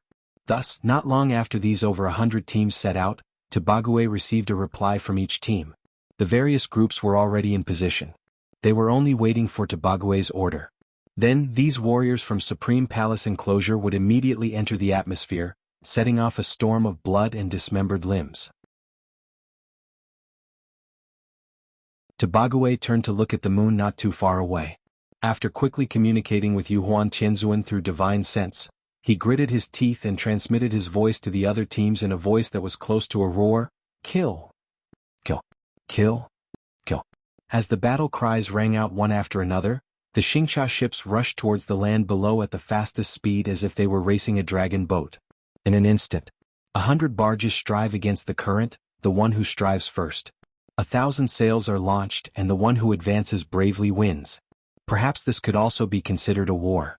The soldiers did not need to think about how this war started, nor did they need to think about what role they played in this war. They only needed to do one thing, and that was, according to Tabague's instructions, they would launch an inhumane massacre of all life on this planet. The first to be attacked was not the United States with powerful armaments but Wuxia. Because the Western Earth's altitude was higher, and Mount Everest was nearby, a Xingcha ship landed along Mount Everest and soon arrived at Shigatse. Just like the song, My Hometown in Shigatse, the blue sky is filled with white clouds, and the beautiful river is filled with green waves. An eagle flies by here, leaving behind a moving song. It was the pearl of the plateau and was also known as the most beautiful manor. But on this day this beautiful manor was destined to be baptized by war and completely turned into scorched ruins. The person in charge of this Xingcha ship was Tabague's most capable follower, Tuoba Hong. In modern terms, although Tuoba Hong also had the blood of the Tuoba family, he had long been out of the family so he could not be regarded as the blood of the Tuoba family. Naturally, he did not have the qualifications to worship the ancestors of the Tuoba family. Here was what needed to be mentioned. Whether it was the Tuoba family, the Shenyuan family, or the Dongfang family, there were too many people like Tuoba Hong. Their birth status was far lower than the average Tuoba family member, so they needed to work harder than most people and even risk their lives. As long as they could get the approval of the family, then they could marry a direct woman of the Tuoba family, and through this way of marriage they could consolidate and improve their status in the family. And this was the common promotion mechanism in big families. Even Tabague wanted to climb up, so how could Tuoba Hong, who was at the bottom of the family, not want to climb up? Therefore, after Tuoba Hong received the order from Tabague, he was more excited than anyone else. It was like soldiers only cared about when the military pay was paid. In Tuoba Hong's eyes this was not a war at all, but a great thing for him to get credit for. Since Tabague had clearly stated that he wanted to kill everyone on this planet, then he would kill. The more he killed, the better. Tuoba Hong came to the sky above Shigatse, and after glancing at the city below, he could not help but show a satisfied smile. This is it, let's start. His tone was calm, but the expression on his face was particularly excited. After seeing his two companions nodding in response, Tuoba Hong could no longer hold back the excitement in his heart, and directly stood on the bow of the ship and made a gesture. 5-element spell, Raging Inferno. This spell was temporarily taught to everyone by Tabague. After all, compared to the 4 elements of metal, wood, water, and earth, the fire element spell was obviously stronger in terms of destructive power. And with Tuoba Hong's brazen move, a flame comparable to the scorching sun appeared over the city out of thin air. The area of the flame was as big as a basketball court. Before it fell to the ground, a heat wave swept over the city. Fire. Fire. Put out the fire. The flame hit an apartment building, and the fire instantly engulfed the entire building. The sudden fire seemed to have alarmed the entire city. People rushed to the streets and looked up blankly in the direction of the rising smoke. But just when everyone looked up to watch the fun, one after another, huge flames, like flints thrown by ancient catapults, crazily smashed into the center of the city in front of everyone. Why did flames suddenly fall from the sky? Was this a natural disaster? Or was it the wrath of God? No one knew the reason, just as no one could see Tuoba Hong in the sky. The devout believers immediately knelt on the ground, wailing and begging Buddha for forgiveness. But they didn't even have time to complete the ritual, and their bodies had been completely engulfed by the fire. Cool. So cool. Let's go to the next place. Tuoba Hong laughed and glanced at the city below, then directly called his companions and left. No way, this planet was too big. They had few people, so naturally, it was impossible to really kill them all. So after a fire hurriedly burned Shigatse, Tuoba Hong immediately turned the bow and sailed all the way to India according to the previously established route. And this was the action plan drawn up by Tabague in order to contain Qinshi. Wherever Xingcha passed, it would become a purgatory of fire in the world.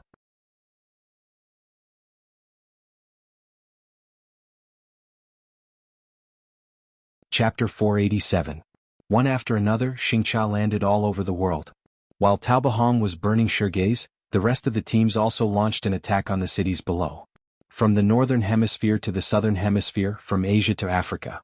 From Wuxia to the United States, from Shergaze to Kathmandu, any city with a large population was bound to become the priority target of Tao Bahong and his team. Everything was as Yu Huan Tianzuan said, the indigenous people on this planet were too weak. If it weren't for Qin Shi who came out of nowhere, the earth would have long become Tiandu's new home. In order to successfully persuade Taoba Gue, Yu Huan Tianzuan provided the shadow stone they had left when they fought with Qin Shi in the outside world. The shadow stone recorded the entire process of the fight between the two sides in detail. And this was obviously what really moved Taoba Gue. Qin Shi fought with Tiandu twice. The first time ended with the mysterious woman's rescue, and the second time ended with Yu Huan Tianzuan opening the Sun-Moon Star Array. With Yu Huan Tianzuan's character, how could he honestly give both shadow stones to Taoba Gue? Compared with Tiandu, Qin Shi's biggest disadvantage was not strength, but influence. Although Qin Shi's personal strength was strong, he was only one person after all, not a large organization with many eyes and ears and followers. He came alone. He also went alone. Even if he could block millions of lions with one sword, it was still difficult to resist the treachery behind his back. Everything was going according to plan. Therefore, at the same time that Tao Bahong and his team launched the attack, Yu Huan Tianzuan on the moon also began their operation to break the array. With the 7 Sky Lords as the leader, the Divine Generals and Star Lords as the assistants. With all their strength they broke through this array. When the surging true essence collided with the array, Qin Shi finally noticed the strangeness. At this moment he was accompanying the little guy in the yard to find the sense of qi, and teaching the little guy how to draw qi into the body and refine the essence into qi. The sudden change suddenly made Qin Shi slightly absent-minded. However, Qin Shi didn't even have time to figure out the reason carefully. The little guy's slightly puzzled voice suddenly sounded in his ear. "Dad, look there. What is that? Is the sun falling?" Hearing this, Qin Shi quickly raised his head and looked in the direction the little guy was pointing, but he saw that in the sky thousands of meters high, a huge flame appeared out of thin air. Looking from a distance, the flame was like the sun, smashing towards Shangjing City at an extremely fast speed. Seeing this, Qin couldn't help but be startled. But soon after, a burst of uncontrollable anger suddenly rose in his heart. You're courting death.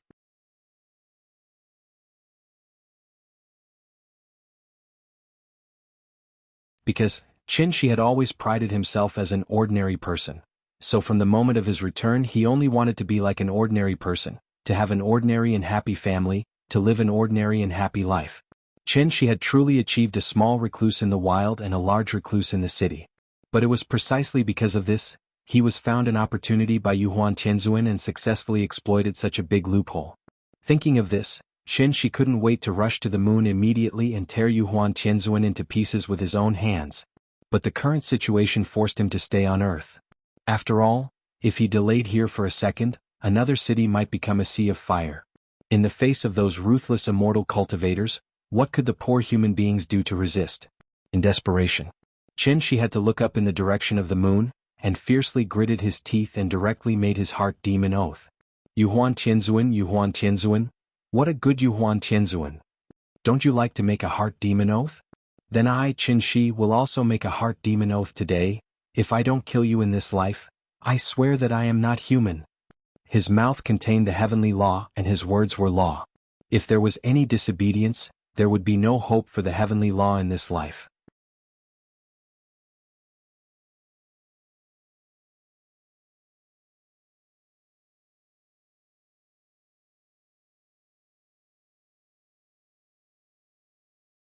From now on, the name of the 3 lanterns of heaven, earth and man would only exist in legends.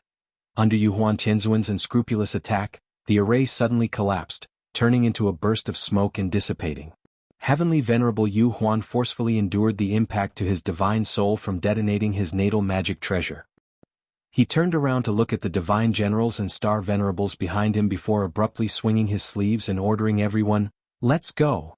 Then, with Yu Huan Tianzuan as the leader, the remnants of Tiandu rushed to the giant ship that carried their future. At the same time, Qin Shi, who was on Earth, also sensed everything. The moment the array was destroyed, he instinctively wanted to chase after them and stop them. But the raging fire in the city below made him stop in his tracks. Although he was confident that he could stop Heavenly Venerable Yu Huan's group, it was possible that those damned bastards would burn down another populous city. How to make a choice had really become a big problem. Qin was really hesitant. But at this moment, a voice that was not inferior to the sound of nature suddenly rang in his ears. Mr. Qin, I'm here to help you. Hearing this, Qin quickly looked back. He saw that Jiang Yin was hurrying in his direction with 300 divine generals from Daiyu Island. The strength of Daiyu Island was not bad. Not only were they all golden core cultivators, but there were also many Yuanying among them. Therefore, as soon as Jiang Yin and his people appeared, Qin could not help but smile. Good that you're here. I owe you today and I'll repay you in the future. Hearing Qin words, this cunning old man could not help but laugh. Sir, you don't have to do this. The divine land gave birth to us. Now that our homeland is in danger, how can we stand by and do nothing? At this point, Jiang Yin suddenly changed the topic and asked in a probing tone, Sir, you seem to have something urgent to deal with? Why don't you leave this to us first? Those bastards are just divine generals, why do you need to do it yourself? Then I'll leave this to you. I'll be right back. Before her voice fell, Qin's entire person had already completely turned into a stream of light, instantly disappearing before Jiang Yan's eyes. Seeing this, Jiang Yan could not help but smile faintly. He looked at the sky thoughtfully, then waved his sleeves gently and calmly ordered the people behind him, Go, hurry up. Yes.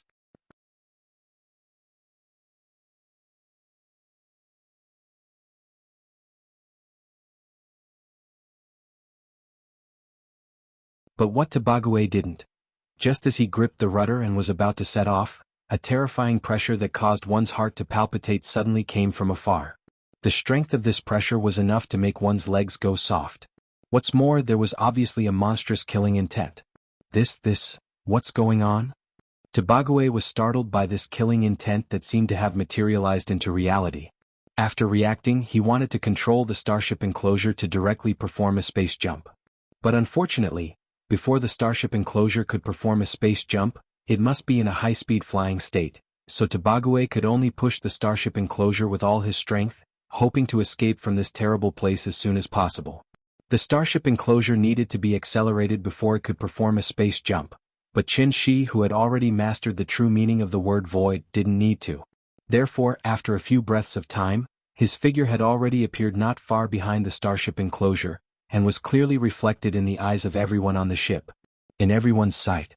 Qin arrived suddenly on 10,000 swords, like a soaring dragon roaming in the void, like the Milky Way hanging upside down on 3 stone beams. Before he arrived, the strong and unparalleled pressure on his body had already pressed everyone to the point of suffocation. At that moment, a nightmare seemed to have become a reality. Everyone listen to my order, array. Unlike Tabague, who was at a loss, Yuhuan Tianzuan was obviously mentally prepared to be caught up by Qin in advance. Therefore, as soon as Qin appeared, everyone on the ship launched an attack at him at the same time. In an instant, a dense amount of true Yuan Qi shot out like laser cannons, bringing along a dazzling stream of light as it smashed towards Qin. Whether it was a Star Lord or a divine general. Everyone couldn't wait to use all their skills in an instant, only hoping that everyone could work together to strangle this terrible enemy here. In the face of so many people attacking at the same time, even Qin didn't dare to face them head-on.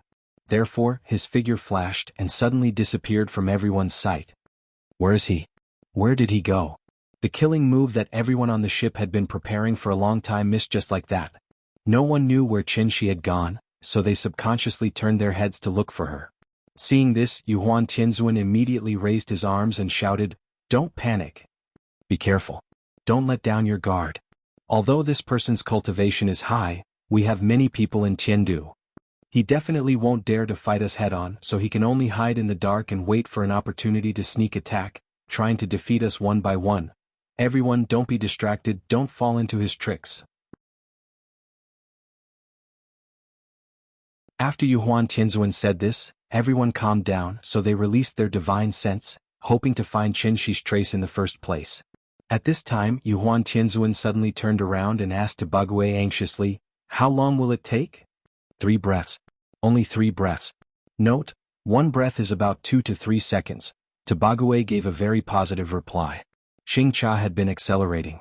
As long as she successfully accelerated to the state of space jump, then even if Qin was a supreme, he wouldn't be able to attack them in this state. In fact, from the moment he saw Tabague, Yuhuan Tianzuan had already made various plans in his heart. According to Tobague's description, there should be many supreme-level existences in Supreme Palace enclosure. Therefore, if Qinshi was really determined to pursue and beat them up today, Heavenly Venerable Yuhuan would at most drag the battlefield to Supreme Palace enclosure. He didn't believe that no one could stop Qinshi. Heavenly Venerate Yuhuan had calculated everything, but the only thing he hadn't expected was, in order to kill him, Qinshi didn't even hesitate to make a heart demon oath. Therefore, the moment he talked to Tobague, Qinshi's figure appeared from the void. This was the anger from Huaxia's bloodline. Of all the things Emperor Yuhuan shouldn't have done, the thing he shouldn't have done the most was to treat the lives of mortals as grass. Thus, he had to die. The moment Qinshi appeared, the long sword in his hand drew a cold light in the air. Moonlight Sword Art, 3rd Style, 10,000 Swords returned to origin. Qinshi's appearance was very sudden. Besides Yuhuan Tianzuan, who was closest to him, almost no one reacted. Heavenly Venerate Yuhuan instinctively wanted to block it. But what he never thought was, Qinshi's sword tip didn't point directly at him, but at the side, to Tobague.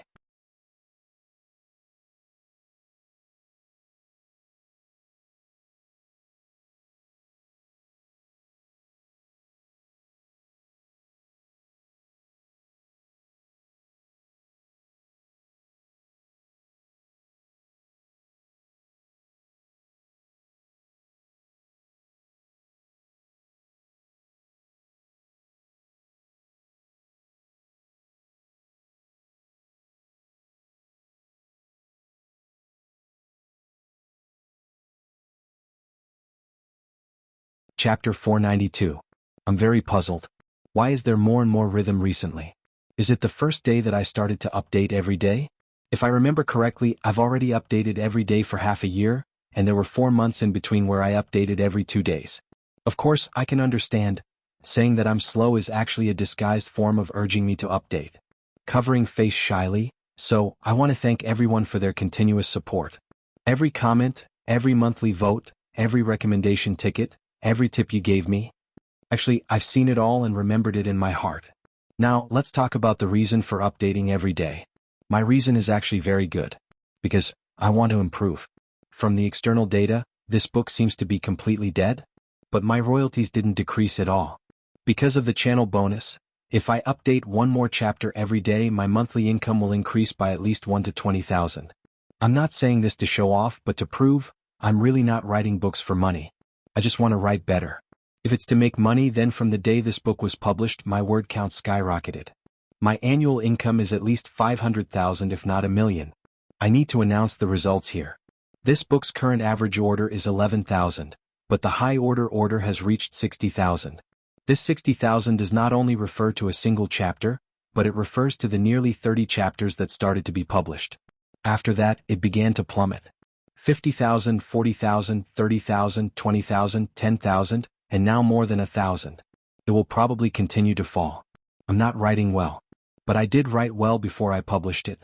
Actually, I'm not very satisfied with the chapters before I published it. Because at that time I made a lot of rookie mistakes, but I'm too lazy to change them. Then here's the question. Why did I write so well in the beginning but the latter part is so bad? The answer is actually very simple. Because this is my first book that exceeds 1,000,000 words. I can say without reservation, for more than a year I've really put in a lot of effort. But my ability is limited. I've never had any long experience before. At most, I wrote 400,000 words. When I published it, it exceeded this number. So, I've been stumbling along the way. Once half a step to become a god. Now it's completely dead. Can you guess how wonderful the journey of my heart is? I don't blame anyone, I don't even blame myself. Because I'm very clear, I really don't have the ability. My first book was published in 2005 at starting point. During this period he kept writing, but he still couldn't reach the standard of signing a contract. It was only when he wrote this book that he seemed to have had an epiphany and suddenly became famous.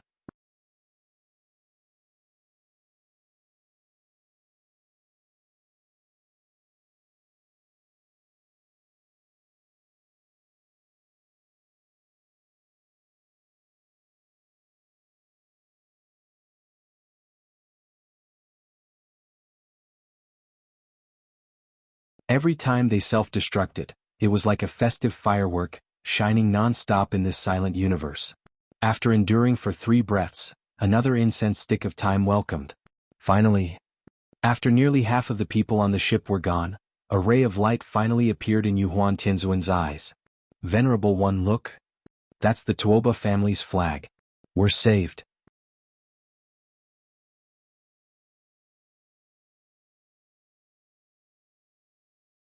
Chapter 494. While the remnants of Qiandu were struggling to resist Chen Shi's attack, Tabague's cry of, "We are saved," was no less exciting than a stimulant. Hearing this, Emperor Yuhuan hurriedly turned his head and looked in the direction Tabague was pointing, only to see dozens of star carts flying over at an extremely fast speed.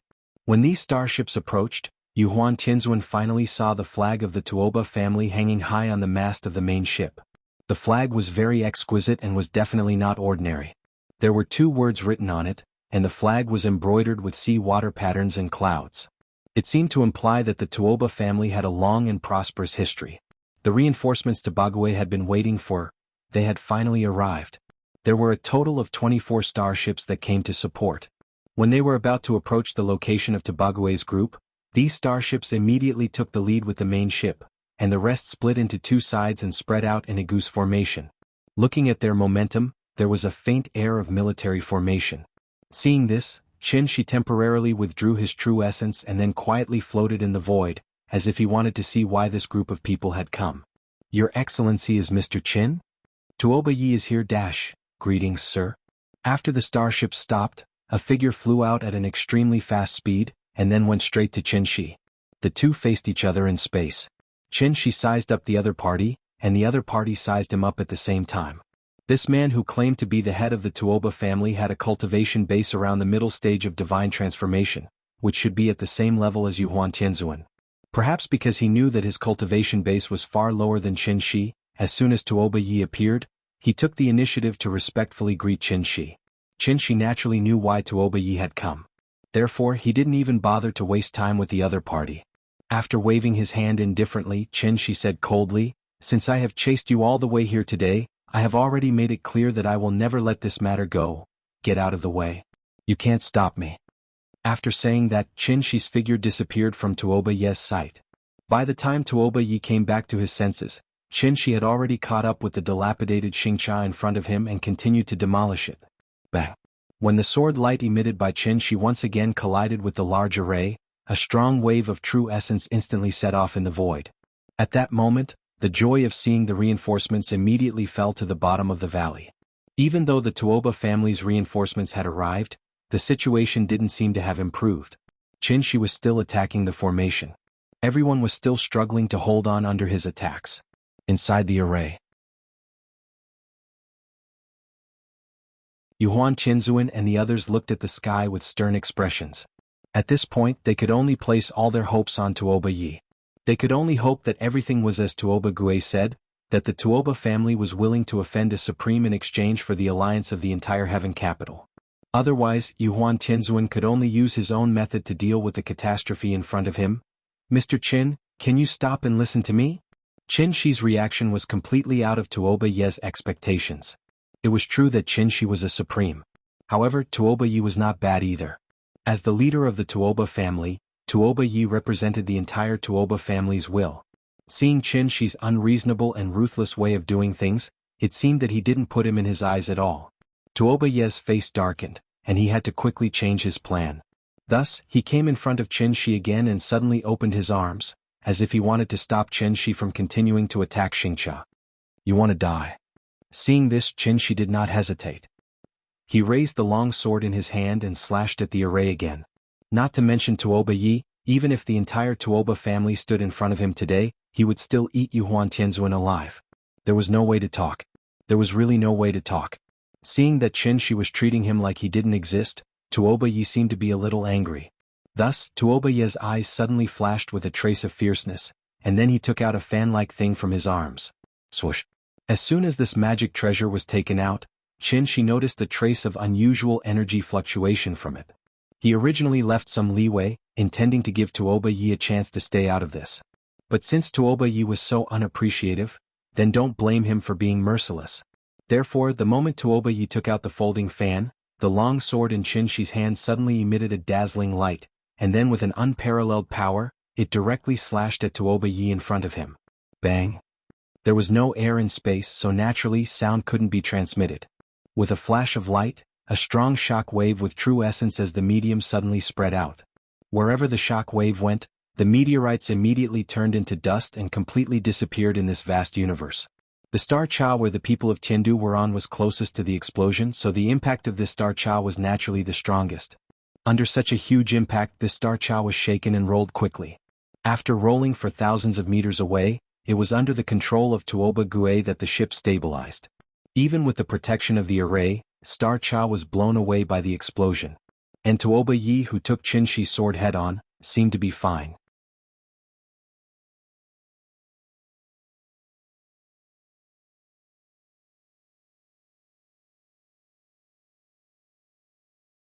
Chapter 495. Even if it was a battle between cultivators, they would usually go through hundreds or even thousands of moves. Only when both parties were exhausted would the victor be decided. It was naturally the same for cultivators. Unless there was a gap in cultivation level, even Qin Shi, who was at the peak of divine transformation realm, could not take Yuhuan Tianzuan's life in 2 or 3 moves. Why was Qindu able to withstand Qin Shi's attacks repeatedly?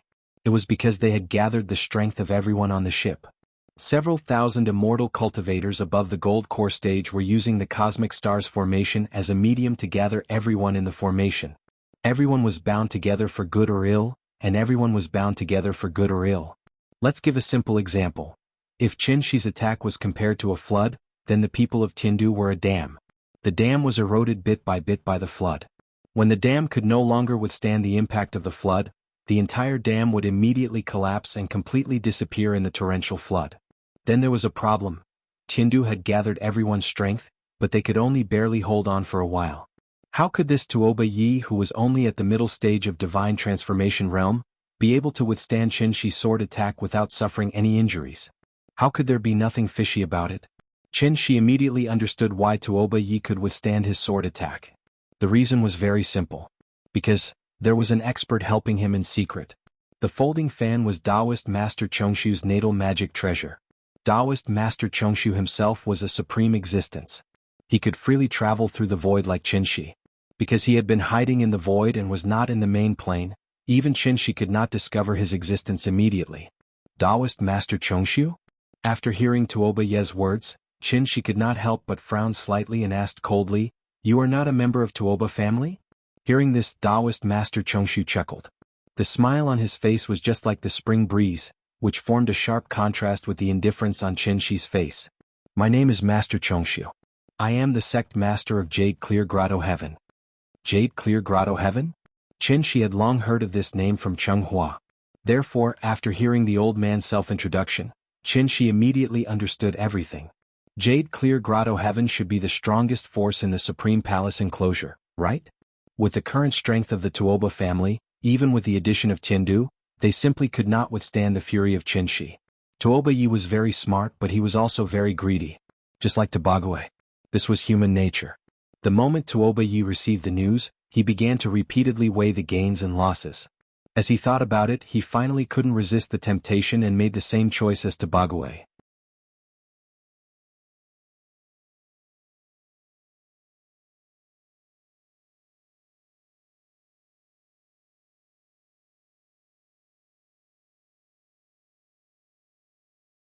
Chapter 496.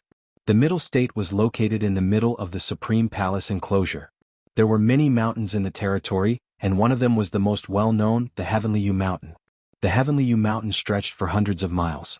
There were many rivers at the foot of the mountain and many cliffs at the top.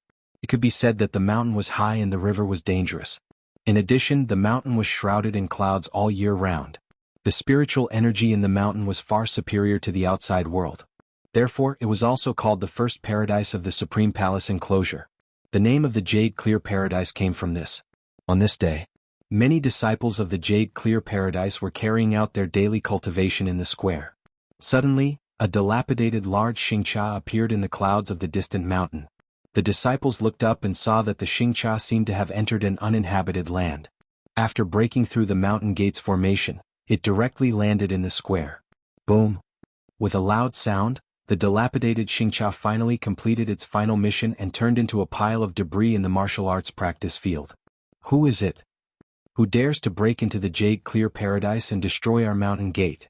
Disciples, listen to my order. Take them down. Under the command of the elder of imparting arts, all the disciples stepped forward, ready to capture all the people on the ship. But at this moment, a few loud sounds suddenly came from afar. At the same time, it was accompanied by an extremely strong wave of true essence. The strength of the two sides was so strong that even Elder Chuan, who had already stepped into the Yuanying realm, could not help but be frightened to the point of losing his sense of propriety. He did not even have time to order the disciples to immediately return to the main hall. A sword light suddenly fell from the sky and directly hit the wreckage of the Xingqia in the middle of the martial arts practice field. Bang! At that moment, Elder Chuan's eyes widened and his eyes were about to burst. However, he could only watch helplessly as a burst of powerful true essence suddenly erupted on the martial arts practice field. It was like throwing a grenade in the middle of a busy street. The shockwaves from the explosion immediately shook all the disciples and made them vomit blood. Everyone was instantly sent flying dozens of meters away. Elder Chuan stared blankly at the center of the martial arts practice field. He saw a large formation slowly rising from the wreckage of the Xingqia. It seemed to be defending against external attacks. What was going on? This sudden turn of events caused Elder Gong Chuan to lose his composure. At this moment, a loud and resounding bell sound came from the jade-clear grotto heaven. It was a warning bell. It meant that there was an enemy attack. The moment the bell rang, 3 figures flew out of jade-clear grotto heaven.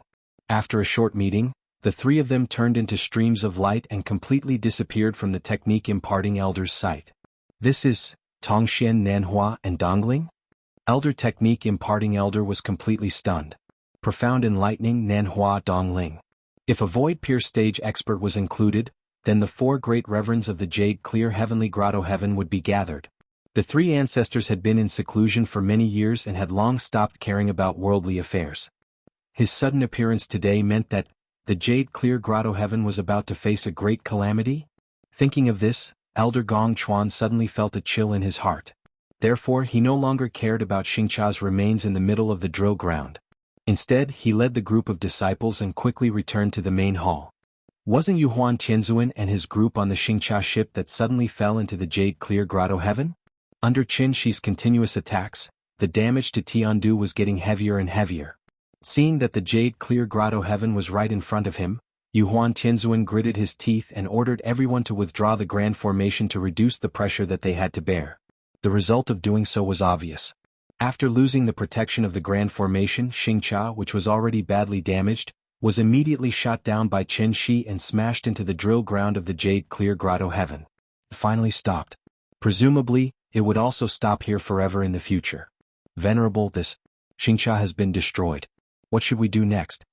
Tobague stood beside Yuhuan Tianzuan with a terrified expression. One should know that just now, he saw with his own eyes that Tuoba Yi was struck by Qin Shi's sword. With Tuoba Ye's mid-divine transformation realm cultivation base, it should be impossible for him to die so easily. However, with Qin Shi's cultivation base, this sword would at least cause irreparable damage to Tuoba Yi. Therefore, when he thought that Qin Shi didn't even give face to Taoist Master Void Pierce Stage and was determined to kill them today, Tobague was so scared that he almost couldn't stand still. If he had known that this matter would become so big, even if he was beaten to death, he would never take half a step into the heaven's pivot ruins. At this point, the third party, including Taoist Master Void Pierce Stage, had reached the point where they couldn't back down. Yuhuan Tianzuan wanted to run. Qin Shi wanted to chase after him. Taoist Master Void Pierce Stage wanted to stop him.